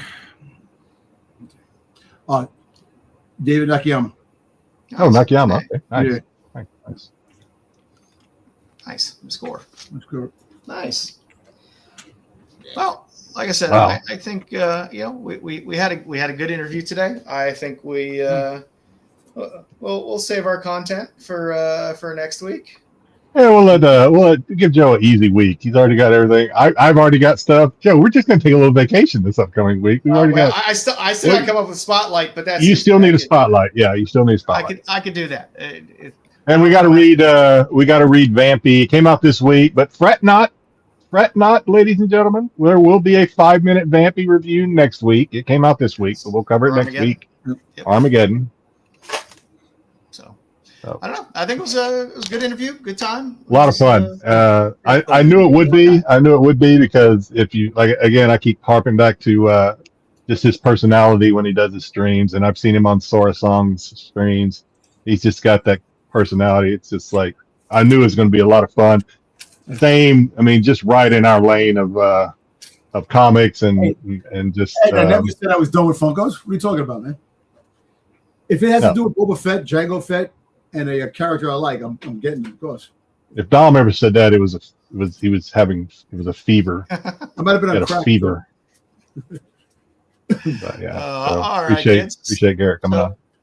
We appreciate you all hanging around. I hope you enjoyed listening to Garrett because it's fun to listen to these writers and people in the industry, especially people that are passionate about creating their own properties and putting their own stuff out there. So hope you all had a lot of fun tonight. Thank you all for hanging out. You guys were great in the chat. We appreciate you coming in every week. And boys, you got anything else for? Well, have a good weekend. See you next week. Have a good weekend, everybody. We will see you next week. Bitches leave. The qualified.